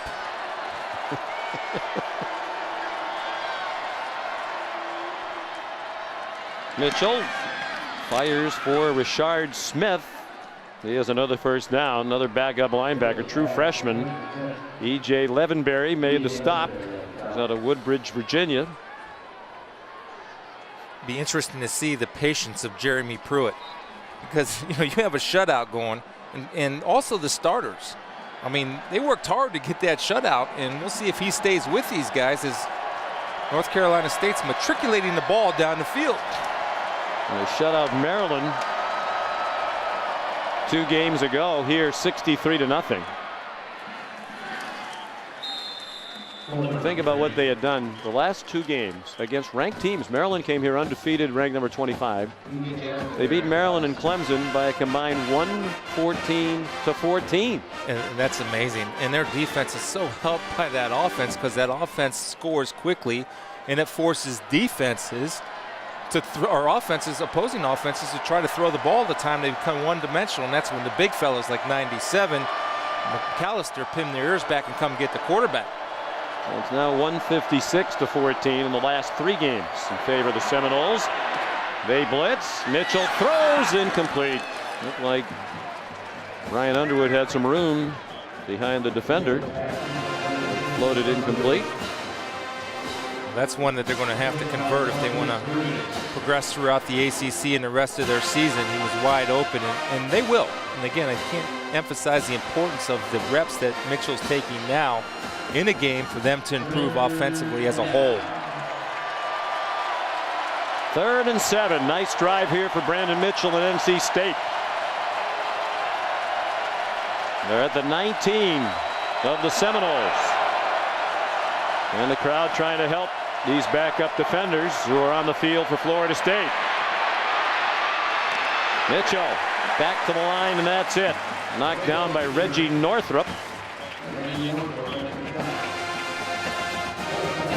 Under Dave Doran, apparently just want to get on the board here as he sends the field goal team out. He said the goal is to win the second half. And I think you coach like that too, Sean. That's what you want to do. You want to coach, get points on the board, and pretend like you're starting anew. Nicholas Sadie on to kick. Had a very good year, 12 out of 14. 13 out of 15. A 36-yard field goal up and good.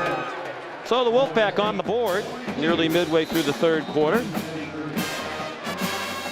When we come back, we'll be joined by the man of the day, Bobby Bowden Day. And we'll visit with the legendary coach in the booth.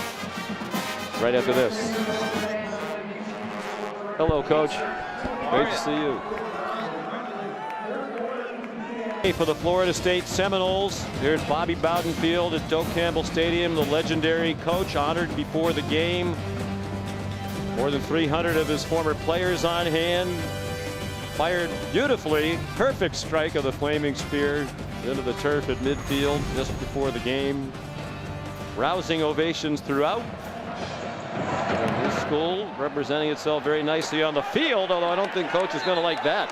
Onside kick by Nicholas Sadie, executed to perfection by the Wolfpack. It went 11 yards and he recovered.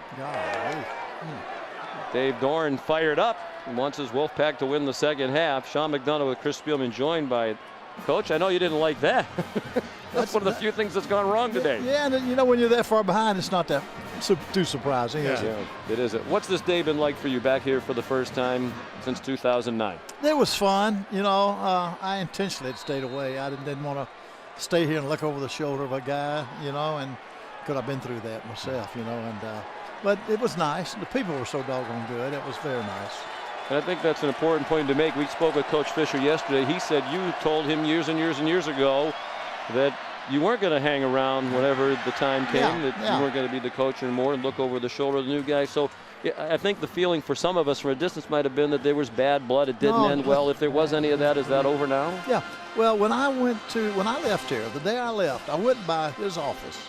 He was there grading film. I said, "Hey, Jimbo, you ain't going to see me around here anymore. I'm not going to stay around and be looking over your shoulder." When I got the head job at West Virginia University, I followed a very successful coach. Everything I did, he compared to him, especially when you get beat. And it caused hard feelings.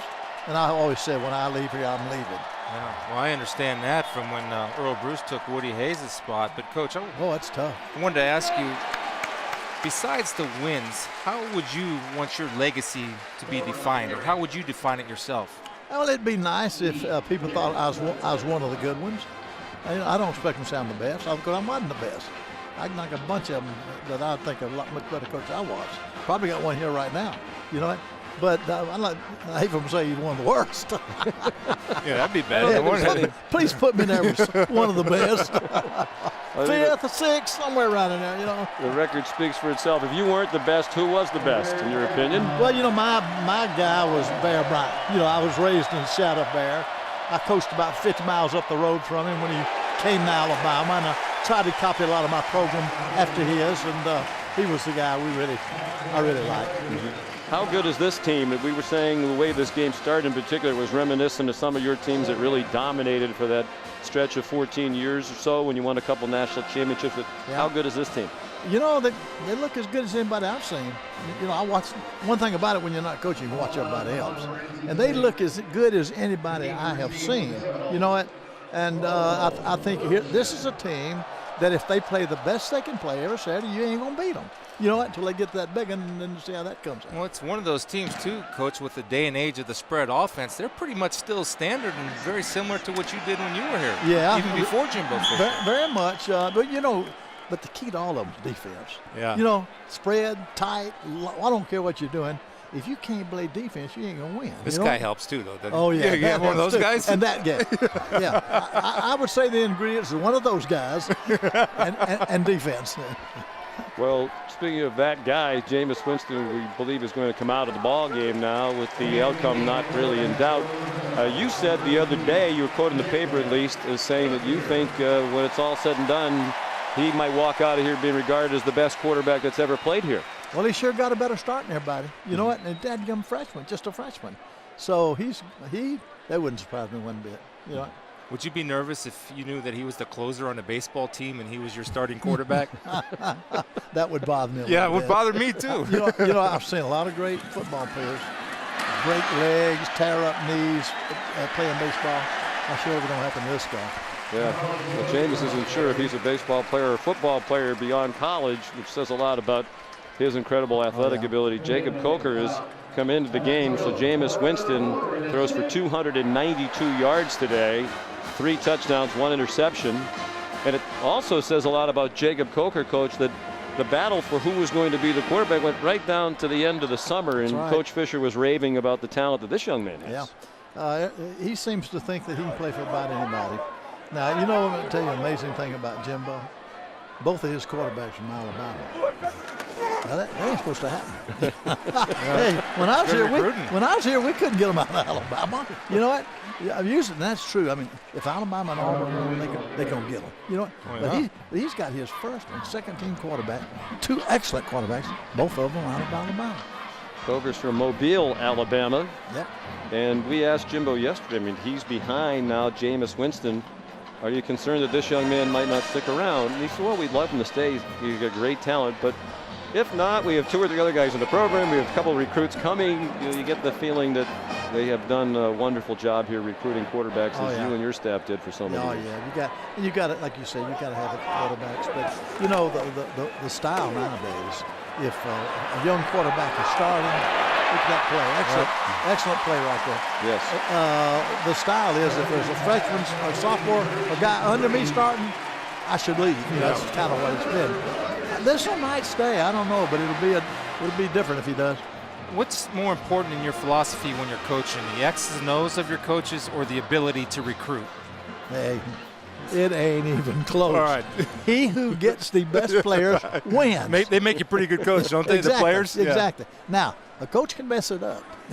We've seen that, right? Yes, sir. Yes, sir. But, you know, whoever gets the best players is going to win. It's like a Kentucky Derby. Whoever has the fastest horse is going to win it. Kenny Shaw down the sideline for another long gainer. They're they're going to mark him out actually back at the 43-yard line. So with the new quarterback in the game, Florida State on the move, leading 42-3. Sean McDonough with Chris Spielman. And the legendary Hall of Fame coach Bobby Bowden, winningest coach of all time in major college football on Bobby Bowden Day.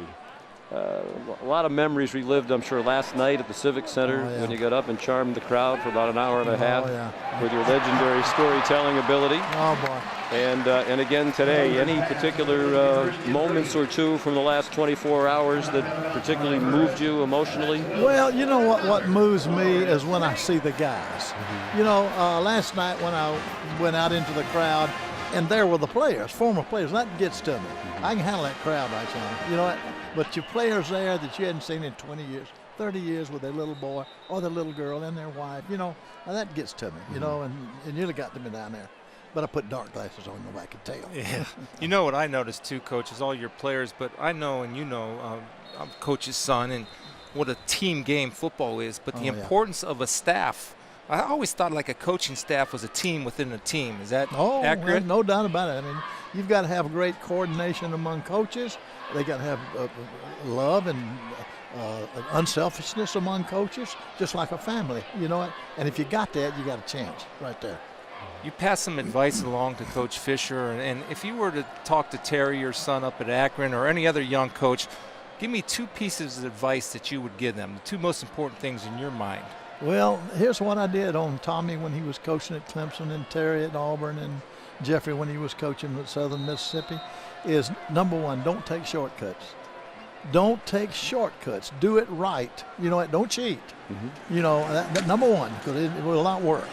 And then usually it was just, you know, try to treat them like your son. Try to be fair. You can't treat everybody equally. That don't work. Be fair. You know, who you're dealing with. Coach Fisher, when we spoke with him yesterday, said beyond your great coaching ability, your grace and dignity that really struck him, said that's the number 1 thing he took away, the way you were with players, how you handled difficult situations, how you understood sometimes when the easy thing might have been to throw somebody out, that this might be the last opportunity for this young man if you do throw him out. Well, as you and I know, kids are coming up today without daddies. Yeah. I mean, over 60% of our players didn't have a papa. You know what? And they need a papa. They need a male figure. Well, that's what a coach has got to do. I used to tell my coaches, man, you might be the closest thing to a father this boy ever knows. So act like it. You know what? I know you talked a moment ago about the importance of doing everything right, and you prided yourself on that. And when it happened at the time, it really bothered you. I'm wondering now, years later, the fact that the NCAA made you vacate some wins, does that still stick in your craw? That was unfair. Number 1, I had kids that were they claim got information on a test, which they probably did. Gosh, they suspended 25 of them. I played in a bowl game without 25 guys. And that went on for about 4 ball games. And they took 12 games away from me like I had something to do with it. I had no idea what was happening, you know? But they did it. But gosh, hey, how about Joe losing 100 and something? That's you know, every time somebody says I'm the winningest coach, I kind of start apologizing a little bit. Yeah. You know. Well, I think, you know, people who have the games, watch the games, they know how many you won. Yeah. You know in your heart and mind how many you won. Oh, yeah. Justin Burst, the injured player, being helped off. You were obviously a very logical candidate to be part of this selection committee when we go to the playoff next year, and I read some comments you really didn't feel like you wanted to do it. No, they did not ask me. Somebody in the press maybe 5 years ago said, would you do it? And I said, my thinking was, well, I don't want to. But if they felt like I should, after coaching 57 years, if I should, I would try to do my responsibility. But I don't want to, you know, but nobody really ever asked me. And I think because you said you didn't want to, they knew they shouldn't bother asking you. Exactly. I think that's handled that part. Are you a fan of the 14 playoff and the committee type? No, I'm an old timer. You know, I'm like your daddy. All right. You know, I live, That's old school. That's us, buddy. But no, hey, look. You gave your players water, though. Oh, yeah, we did. But you know, 1 and 2's all you want. I mean, I think the way they've done it in the past, they always got 1 and 2, and you got it right. You know what? Now we're going to add 3 and 4. Well, who cares about 3 and 4? You know what? Well, 3 and 4 care about 3 and 4. Other than 3 and 4. Yeah. Would you feel the way? 5 don't care about them. Would you feel that way if the Seminoles wind up number 3 this year? Are they behind, say, Alabama and Oregon? You know, we got in the top 4 about 10 years or 12, 13 years in a row. If we'd have had playoff then, you know, we might have got into a few of them. But Coach, anyway, hey, good to see you, boy. Congratulations. Yeah. Great to see you. Always a pleasure when we get to spend a moment God with bless you. you, Coach. Thank you. Is your dad still coaching? In heaven, he's coaching. He's died. He's got 11 apostles on his side. Thank you, Coach. God bless you. Bobby Bowden Day and the Seminoles doing their part, leading 42-3. Only 2 collegiate circus programs in the United States. One of them here at FSU, the Flying High Circus, performed their final presentation of this year's Halloween show last night. That should have been our Aflac trivia question. Do you know their school that has a circus program? Syracuse. No. Are you trying to say we're a bunch of clowns up there at the Harvard of Central New York? I do not appreciate that. Brian Underwood, the ball carrier, Illinois State. The Redbirds. Yeah. And the Red Noses, with the clowns and the rest of the circus. How about Bobby Bowden? What a treat that was for me. I wish the guy had a little more charisma. Yeah. 83 years old. Yeah, He's just still sharp as a tack. playing a lot of golf, and as you said, a lot of speeches, fundraising. I think when he comes to somebody who cares about Florida State and asks for a little bit of money, he might have some success in raising funds for this university. Tyler Purvis, the catch. Junior from Pennsylvania. His brother Ryan Purvis was a very good tight end at Boston College. Went on to the New York Giants. Approaching a minute left in the 3rd quarter. Dave Doran said he wanted NC State to win the 2nd half. Right now it's 3-0 in favor of the Wolfpack. Here's Thornton against these backups on the Florida State defense. And he goes the distance. Touchdown, first of the day for the Wolfpack, 72 yards. That's something that Dave wanted to see. He told us that Thornton was ready to explode. Now, I understand he's doing it against number 2s, but these are pretty good number 2s. Good blocking on the perimeter, and this is what I like. Seeing contact, shaking to the outside, not going there, cutting back inside and using his breakaway speed to put the Wolfpack in the end zone for the first time today. Longest run against Florida State this season, the 72-yarder. By Thornton, sophomore from Hinesville, Georgia.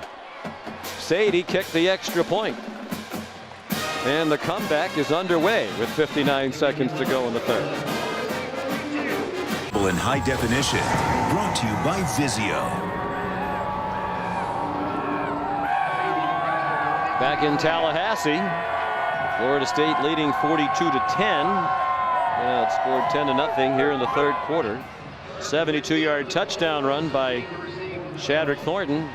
The longest run of the year by far for the Wolfpack, 30 yards longer than their previous best. Nicholas Sadie kicked it into the end zone. Kermit Whitfield, he can fly. And finally got wrestled down at the 34-yard line by Tim Buckley. Speaking of they can fly, how about these guys in the cars? Only 4 races left. Jimmy Johnson finally nudged Matt Kenseth from the top spot in the chase. And Kenseth answered back this week. One of JJ's favorite tracks, Martinsville. Kenseth's never done well there. JJ's won 8 times at Martinsville. That's tomorrow, the chase for the NASCAR Sprint Cup, 1 o'clock on ESPN. It's good to see my favorite driver back in the driver's seat. An interesting tidbit for those of you that don't follow NASCAR. Martinsville had 89 crashes compared to 41 at Talladega over the past few years. So it's a dangerous track, but Jimmy can go on that track. Over how many years? 89 might be a lot or might not be that many, depending on how many years that it's been. I'll let Shannon answer and that. He turns to me, Sean. You see how easy that is? He just passes the buck. Vroom, vroom. It's going to be an exciting race. Denny Hamlin's on the pole. Denny Hamlin actually has 4 wins at Martinsville. It's very, very good there. He's not in the chase. I know you guys were asking me that question earlier in the year when you guys were still newbies to the whole NASCAR thing. Yeah. You get I've it been now. following it my whole life. You can participate even though you're not in the chase. I don't understand that either. We're going to have the Super Bowl. We're going to let 4 other teams that didn't qualify for the Super Bowl come play in it at the same time. Jacob Coker's pass is high, and it is intercepted by Dante Johnson. This actually is a ball that should have been caught. It is high, you're right, Sean, but it hits 2 hands on the ball, and that's one where you can be able to get it in, and that's Christian Green. Normally a steady backup and a good performer. It's a tough catch, but one that he's capable of making. And Coker, you got to put that ball a little lower, though. You're right. That's what Jimbo's saying. It's your target.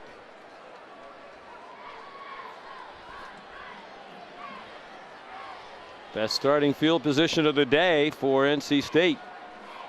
Their average starts from their own 22. They start this time from the Florida State 48. Brandon Mitchell, the quarterback. 11 for 24 on the day. More trickeration. Brian Underwood. Flags are down. He's out of bounds along the far sideline.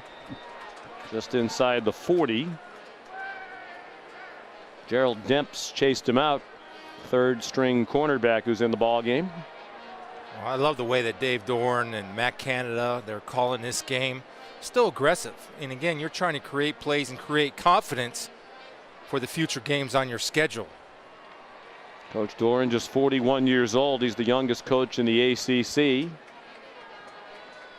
2 years the head coach at Northern Illinois. Of course, he led them to the first BCS berth for a MAC school, Mid-American Conference school. He did not stick around to coach in the bowl game in the Orange Bowl against Florida State, which the Seminoles won. There is no foul in the play. The blocking question, the player was in the blocking zone and blocked below the waist, which was legal. The play is good. That's the end of the quarter.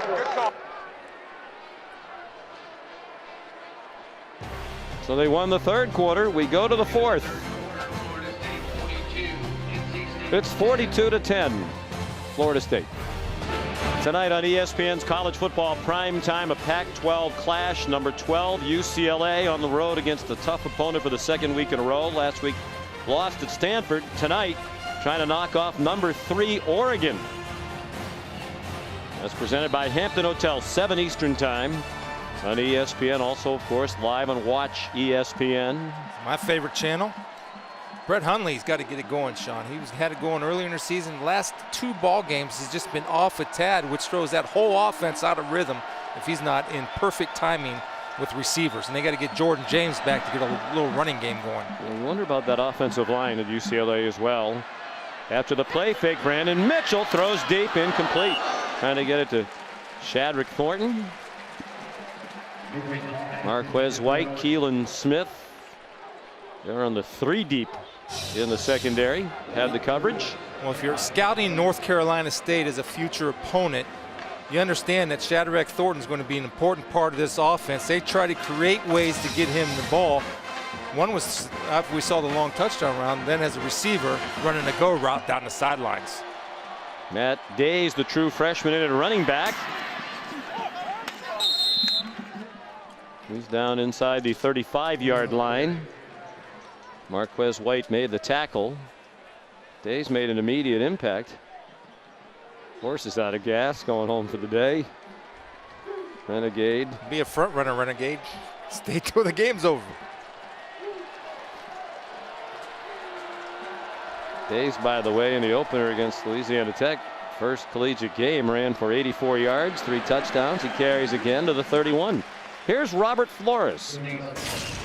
Hey, Sean, Duke has not beaten a ranked road team since 1971. Anthony Boone gives them the lead with a touchdown run right now on ESPNU. They are beating Virginia Tech 13-7. Clemson leading Maryland on ESPN 19-13. Wow. Well, Virginia Tech number 14 in the BCS. Mitchell threw it away. There are 4 ACC teams in the top 14. 3 in the top 9 this week. Crowd wants a grounding call. There is a flag down on the play. The ACC, by the way, the only conference with 3 teams in the top 10 in the initial BCS. It's interesting, the Clemson game, with Maryland having so many starters out, and Clemson seems to have a little bit of a hangover from the beatdown that the Seminoles gave them last week. There is no foul for intentional grounding. Number 2 of NC State was in the area. Incomplete pass. They're down. Well, there have only been 3 called penalties in the game. We've had almost as many. There was no foul on the play despite the flags. Then we've had flags. That actually stood.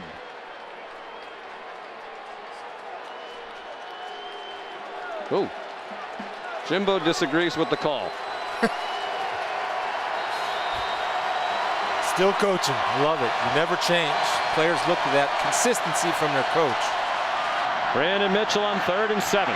In trouble and yanked down. Ukeme Ligwe, backup linebacker, made the tackle. Freshman from Stone Mountain, Georgia. See him just come off the edge, pushing Tooney, number 54, up the field. Actually a decent job of Tooney. Mitchell's got to have that clock going off in his head. You can't hold the ball that long.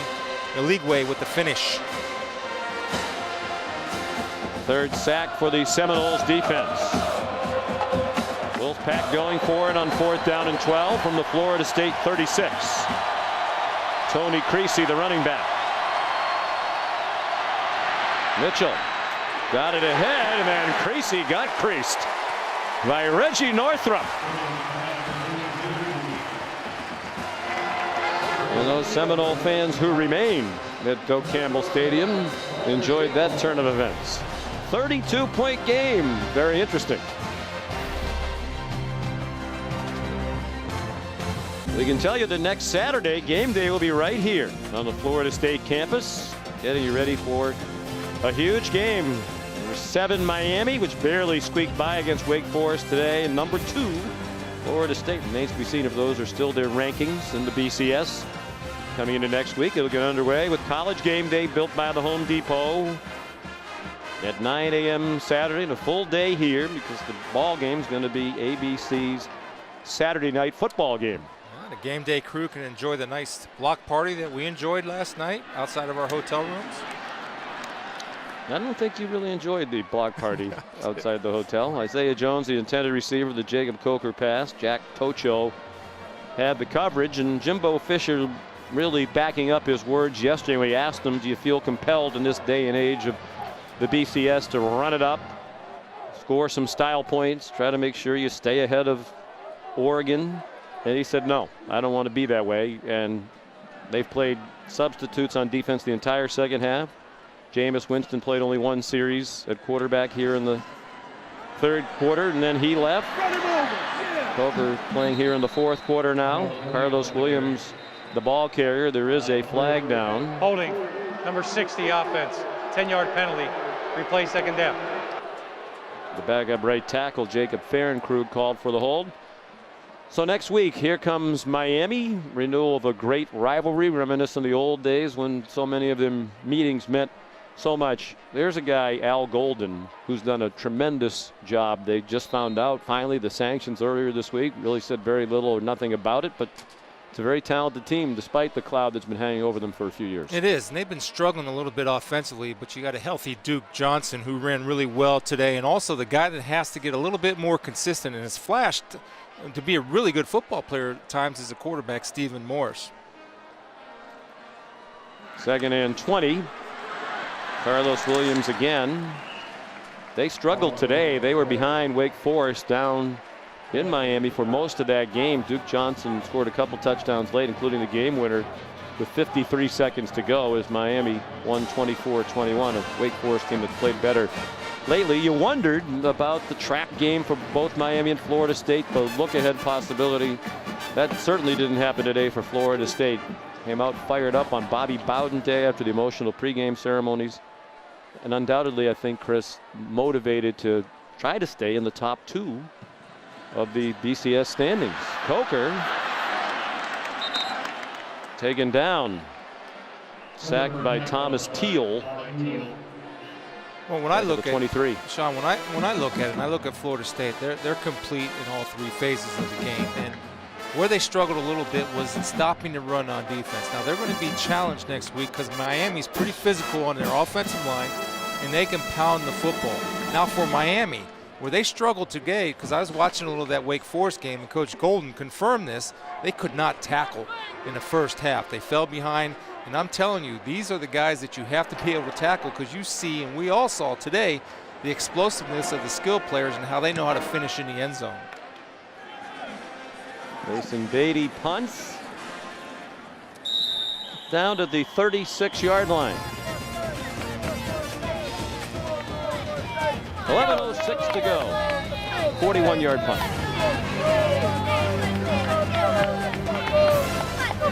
ESPN College Football is presented by new Raspberry 5-Hour Energy, available for a limited time. Get yours now. Harvest Fest on the Union Green here at Florida State University. Students participating in a number of events, including a pumpkin carving contest. It's a weak effort on the right. I'll be doing that with all my minions this week, carving some pumpkins. Well, that's supposed to be us. I mean, I don't know why they put us on camera unless they thought we resembled the pumpkins in some way. Was that the point of that, you think? I think the producer and director were looking at self-portraits. Flags everywhere as Shadrick Thornton went out of bounds.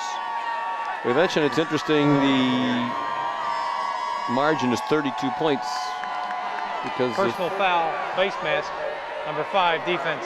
15 yards from the end of the run, first down. Reggie Northrup called for the face mask. If you follow the matters that come out of the desert, as they like to say, the experts, 32 points was the predicted margin in this game, right on the number. Well, you're looking at the struggles of Florida State, and when you throw in 22 new guys on each side of the ball that aren't used to playing in a game as a whole unit, you tend to struggle, and that's what's happening. I'll tell you, I'm impressed with what Coach Dorn has been able to do with the second half. At least the guys didn't fold the tent. They're coming out and they're playing with effort, and he's coaching just as hard as he coached when the game started. And he stepped into a program that wasn't broken. They've had winning seasons each of the last 3 years, averaged 8 wins a year the last 3 years under Tom O'Brien. Went to 3 bowl games, won 2 of them. They're the only team in the ACC to beat Florida State twice since Jimbo Fisher's been the coach. A lot of people thought it was bizarre that Tom O'Brien was let go given that track record. The injured player is Gerald Demps. But Debbie Yao, the athletic director, says they want to contend and win conference championships, something they haven't done since 1979. And you're right about that, Sean, and a great job that Coach O'Brien did and kept them competitive. And the only thing Dave's challenge is that Tom had the good fortune of having Russell Wilson and Mike Glennon as quarterbacks, and those are guys, both of them kept you in a lot of ball games. He just didn't inherit a quarterback, or at least a quarterback that he wants, which is the Jordan Lynch type, which he had at Northern Illinois when he's the head coach of the Huskies. And both of their top 2 quarterbacks are transfers. Mitchell, as you mentioned, from Arkansas. Demps goes off with an apparent hand or wrist injury.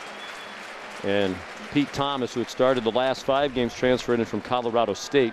They have Jacoby Brissett, very talented former Florida Gator, sitting out this year as a transfer. So they really needed Mitchell and Thomas to get them through this year. They look at Brissett as the immediate future at quarterback. It certainly did help the previous coaching staff to have Russell Wilson for 3 years and Mike Glennon for 2 as the starting quarterback. 3rd down and 3. Thornton open. He's had a big day. 166 yards rushing, including that 72-yard touchdown run. And that's a guy you can build on. I mean, that's the type of athlete he wants. And Shadrack is a sophomore, so he'll have him around for a few years. I just think they need to get a little bit more physical up front on the offensive line. Defensive line is young, but pretty talented. And I think they need to strengthen the linebacker unit, which I know they'll approach in recruiting. Thornton had the catch on the last play, which is his 5th catch to go with his career-high rushing day. Carries again for a couple. Here's Shannon. Well, Sean, you remember Dave Doran told me coming out of the half that it was all about winning this half. It was all about 30 minutes of ball. Well, the offensive coaches continue to coach small victories, telling their offense, every time you get out there, just try to score. It's all about small victories. And guys, I have new ideas for pumpkins when I carve tomorrow, I guess. There you go. So that was... Those pumpkins resembled us? Well, which one were you? The good-looking one. There's a light that shines in you, Sean, so you had to be the one with the light. People say I've gone to the dark side a long time ago. Mitchell keeps. By the way, Shadrack Thornton, with his 168 yards rushing now, first running back to go for more than 150 against Florida State since Montel Harris, then of Boston College. Ran for 191 yards in 2010. And this is what you have to do. I mean, you don't start screaming and yelling. You challenge your guys, then you start coaching again. And that's how you get them to perform. So there's moral victories. When you're down 42-0, there's moral victories in the second half. Pass deflected and almost intercepted. And we should mention, they don't have Glennon or Wilson at quarterback, but the expectation was still for a good year, at least in the preseason poll in the ACC. NC State was picked 3rd in the Atlantic Division behind Clemson and Florida State. They hope to have a bowl team. They're going to need to win 3 out of their last 5. The schedule's friendly. This is the first game they played outside of the state of North Carolina all year. They played 1 road game at Wake Forest, all the rest at home. And they'll travel out of North Carolina only 1 other time. That's to go up to Boston College for a conference game. 4th and 6. And they convert. David J. Greenidge, the tight end, with the reception and the first down. Take a look at replays. There's an injured player on the field for Florida State. This is what you want. And we talked about them coming into the season with a preseason ranking of number 3rd within their division. Well, they lost Brandon Mitchell. And essentially, this is his first game. He only has 2 series. In those first 2 series in the opener against Louisiana Tech, he took them down for touchdowns. But once he gets into rhythm and gets going, that offense is going to be a little bit smoother and better, quite frankly. Now Lawrence Stample is the injured player for the Noles. We send you back to Robert Flores. All right, Sean, a little separation for number 9 Clemson against Maryland on ESPN. Taj Boyd, the touchdown run, 26-13 early 4th quarter for the Tigers. Coming up tonight on ABC, Urban Meyer and Ohio State hosting Penn State. Buckeyes trying to make it 20-0 under Urban Meyer. Fellas. It's a heck of a streak. I mean, when you look at that, it's very difficult in the parity of college football to be able to win 20 games. And I'll tell you, they're hanging on. They've been down at halftime a few games this year, and the biggest problem Ohio State's having, and the biggest positive that Penn State brings in, is that they're able to throw the football. On the back end for Ohio State has struggled, last in the Big Ten in pass defense. Out in the flat it goes to Ryan Cheek. And he's to the 4-yard line. Young man who played his entire career at linebacker. Volunteered earlier this year to move over to fullback as a senior when their starting fullback Logan Winkles went down with an ACL injury. Very unselfish. And that is his 2nd catch of the year. Out of Lancaster, Ohio, 2nd and goal. Florida State led 42-0 at the half. They've played the substitutes in the second half, and NC State is going to win the second half, it seems, which was the goal of Dave Dorn, expressed to Shannon at halftime. Thornton down to the 2-yard line.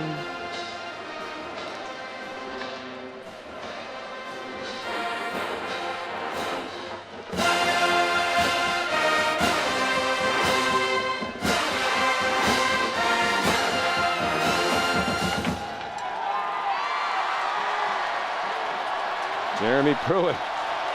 Defensive coordinators don't like it when you have to put the subs in. They love the fact they get experience. They don't like what it does to the stats. Touchdown, Shadrick Thornton. Well, this is, again, creating ways to get Shadrick Thornton to football. Lining him up with the short motion and the jet sweep. He's their best, most effective, most explosive player on offense. And so far, Sean, he's shined today. Really an outstanding job by Shadrick. Good job of blocking and fighting for the Wolfpack offense his second half.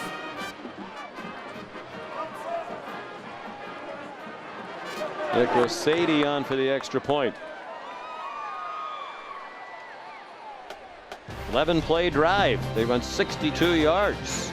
It's 42-17. Back in Tallahassee, Florida, time for another Pacific Life game summary. Florida State came out on fire, tied the school record for points in one quarter with 35 in the first quarter. Jameis Winston, 292 yards in a relatively brief stint, played just one series in the second half, 3 touchdown passes. Had about 4 drops too that hurt those stats a little bit. If you follow the Heisman Trophy race, that needs to be taken into consideration. Nicholas Sadie kicks off. Levante Whitfield. Let's stop to the 21. Winston threw for 229 of those yards in the first quarter, the most by an FBS quarterback in the first quarter this year. And it looked like the playground, the schoolyard, where they were drawing up the ball plays in the first half. And he throws such a great deep ball, but the thing that I like about him, and you noted it in the first half, is that the receivers never have to work to catch the ball, especially in stride, and so they turn into running backs after the catch, which adds to the yardage. So he's the most NFL-ready quarterback in college football right now. Really? In my opinion, yes, he is. As a 19-year-old redshirt freshman. Yes, he is. He's the most NFL-ready quarterback. Jacob Coker took off running, got tripped up as he crossed the 25. Well, let's look at this week's ESPN Heismanology. It's a poll of ESPN folks who have a vote for the Heisman Trophy. And this is the way they lined up entering this weekend. Marcus Mariota of Oregon, number 1. Winston right behind him after that huge game against Clemson, and Johnny Manziel. Manziel's played today. The reigning Heisman Trophy winner threw for 305 and 4 touchdowns in a big win over Vanderbilt, 56-24. You see Sean Mannion, who coming into this year was 31 touchdowns, 31 interceptions. He's only thrown 3 interceptions this year. Now he's going to get tested tonight against a good, solid Stanford defense. Big night of football in the state of Oregon. Both the Beavers and Ducks at home. E.J. Green tackled Carlos Williams after an 8-yard gain. We'll be watching football. Some people might be watching baseball tonight. My Cardinals against the hub of the universe, self-proclaimed Boston Red Sox. When did they become your Cardinals? What are you talking about? Mr. Lifelong Ohioan? No, I love the National Leagues. My Cardinals are the team, Your right? Cardinals. I got American League in it. I'm still waiting to figure out how many of those years it took for 89 accidents at Martinsville. Shannon could not rescue you again. Coker. I think tonight is why they invented the remote control. Yes, sir. Including those 2 games in Oregon. The Ducks at Autzen Stadium, 7 o'clock on ESPN. That's not far away, about 20 minutes from now. Hosting UCLA. 45 points or more in every game so far for Oregon. The first major college football team to do that in the first 7 games of the season since Harvard in 1887. Yeah, got D'Anthony Thomas back, the something Mamba, he calls himself. He's back for the Ducks in return game and certainly explosive player on offense. And some people, Chris, are going to see the score and not have seen any of this game and not think it was as much of a domination for Florida State as it might have been. You wonder if that'll impact some of the people who vote in the polls. We mentioned the likelihood of Oregon jumping Florida State because the schedule gives them that opportunity with quality opponents left, including tonight with UCLA. After Miami comes here next week, the schedule is very light for Florida State until that rivalry game in Gainesville to close out the regular season. You know, you say that about how some people will make an assumption. Then those people shouldn't vote, because if you're going to take the responsibility to vote, then you have to find out about the game, how it went down, and how Jimbo Fisher played Jameis Winston one series in the second half and 11 new starters on defense. And that's fair, because what I saw was a dominating football team that could make an argument for not only being number 2, but could make an argument for being number 1. Well, I admire what he did. I mean, the easy thing to do would be to try to run it up, score the style points. But I think he felt like it was a one-sided victory enough. The opportunity to play the young people. You know, that's, remember when that used to be about? You came here, you practiced hard, and when the game situation presented itself, you got the opportunity to play. Well, maybe we'll get back to that with the playoff system. Who knows? Levante Whitfield, nicknamed Kermit, frogged his way to the 35-yard line. DJ Green made the tackle. Sparkling performance for Florida State here today. 19-yard gain. Yeah, he did a hop, skip, and jump on the way down the field. Kermit, outstanding. He's another shifty guy. Was he tackled by Green? So for Kermit, it wasn't easy running into Green. It's hard to be Green, Sean. Yes. 3:20 to go.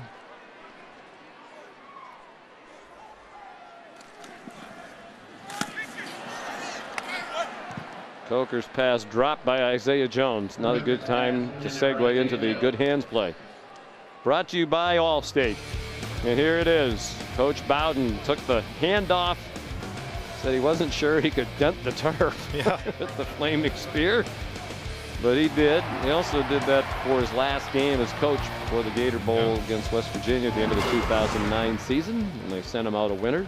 We had the pleasure of meeting with Coach Bowden in the third quarter and having a nice chat with him. And Sean, I got emotional. I mean, this is my first time at Florida State. And I just think that's one of the great all-time traditions in college football. And to see Bobby Bowden, you know, a man that I idolize, take that spear and be a part of it. What a great time for him to come back. It just that meant a lot to me being a fan. And clearly he didn't like the way it ended. He was forced into the quote-unquote retirement at age 80. And you can understand why some who follow Seminole football thought that time had come. They had lost 6 games in 3 of his last 4 seasons, which obviously, compared to what they were accustomed to under his leadership, was a lot. But he acknowledged what Jimbo Fisher told us, that he had been saying for decades, that when his time came to retire, he was going to step away and get out of the way of the new coach. And if there was any lingering bitterness, it doesn't seem to be there for anybody in this program anymore. Timeout. Only 4 races left in the chase for the NASCAR Sprint Cup. Jimmy Johnson has the lead, narrowly ahead of Matt Kenseth. That's tomorrow from Martinsville, which Chris was told is in Virginia. The only reason he knew that. It's 1 o'clock on ESPN. You know, it just came back to me. It's been the last 9 chase races at Martinsville and Talladega. 89 crashes at Martinsville, 41 at Talladega. And they're not running 4 wide at Martinsville. Kermit's running 4 wide. Touchdown! 31 yards.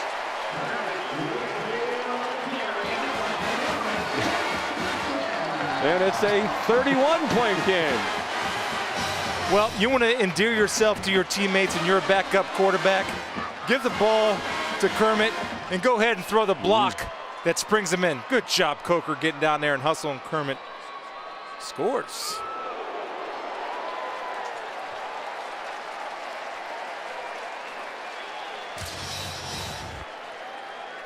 31-yard run for the freshman, former sprint champion. He's a true freshman out of Orlando.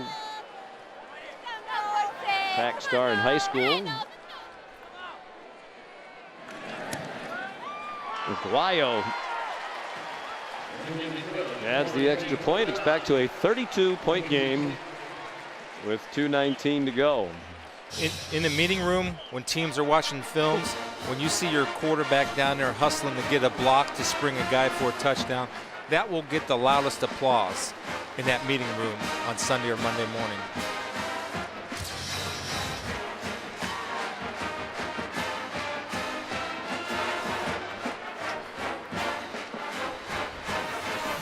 So the stage set for next week. Florida State alone atop the Atlantic Division. For all intents and purposes, really a 2-game lead because obviously they own the tiebreaker with Clemson. Every other team in the Atlantic has at least 2 losses. NC State's not going to get his first conference win today. Miami 3-0. Virginia Tech, the last report we got from Robert, was in a real tussle with Duke. How about David Cutcliffe? The guy's a good football coach. You and I were discussing that earlier in the week. Be able to compete at Duke. Duke still leading, see on the bottom of the screen, 13-10. Duke ball with about 2.5 minutes to go in Blacksburg. But David Cutcliffe is a terrific coach. One of the zaniest coaching decisions ever made was Ole Miss deciding to let him go.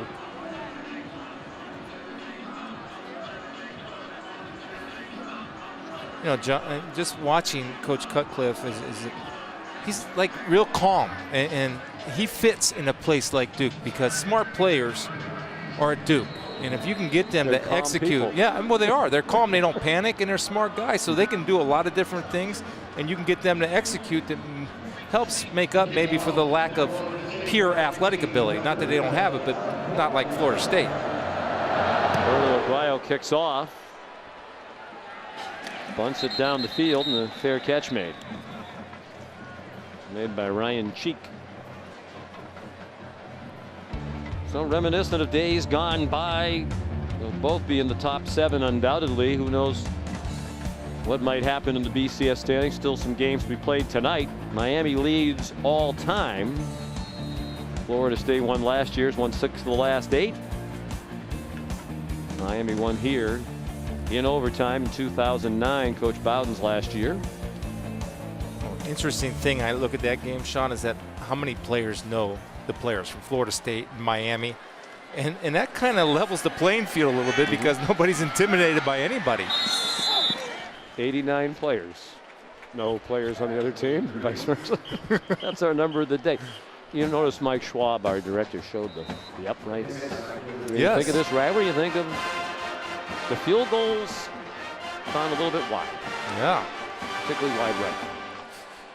Overcooked it. 2 minutes to go. 32-point game. Tony Creasy pulled down by Marquez White. Penn State, Ohio State tonight on ABC, 8 o'clock, presented by Windows. Saturday Night Football. Ohio State trying to extend that winning streak under Urban Myers, trying to become the 6th coach in major college football history to win his first 20 games at a school. Mitchell takes off. Gets pulled down by Niall Lawrence Stample. E.J. Levenberry. Good to see Lawrence Stample back in there. Let's check in with Robert Flores.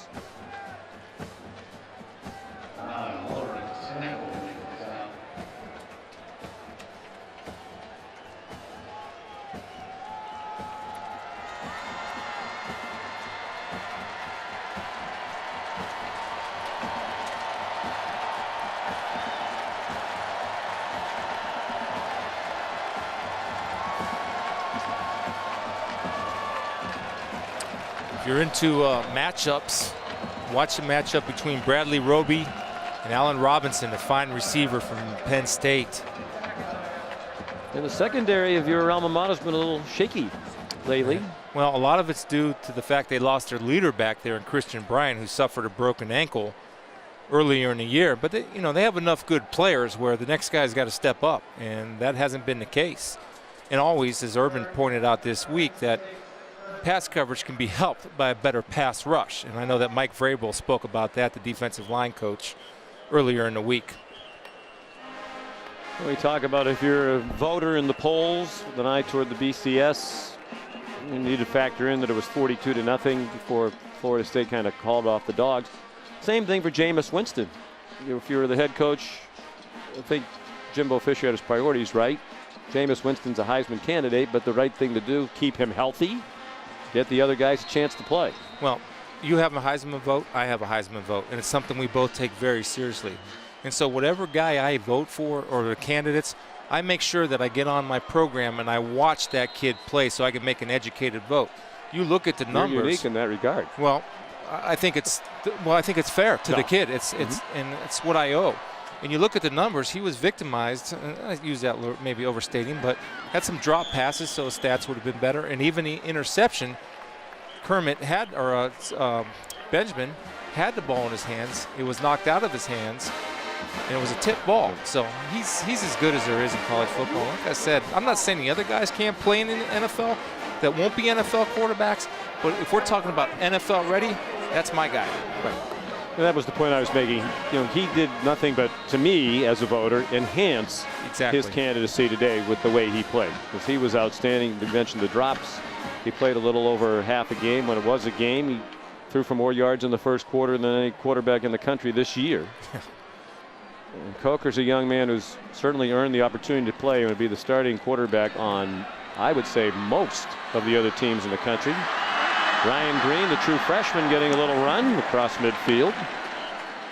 Ran out of his shoes. And they're not going to run another play.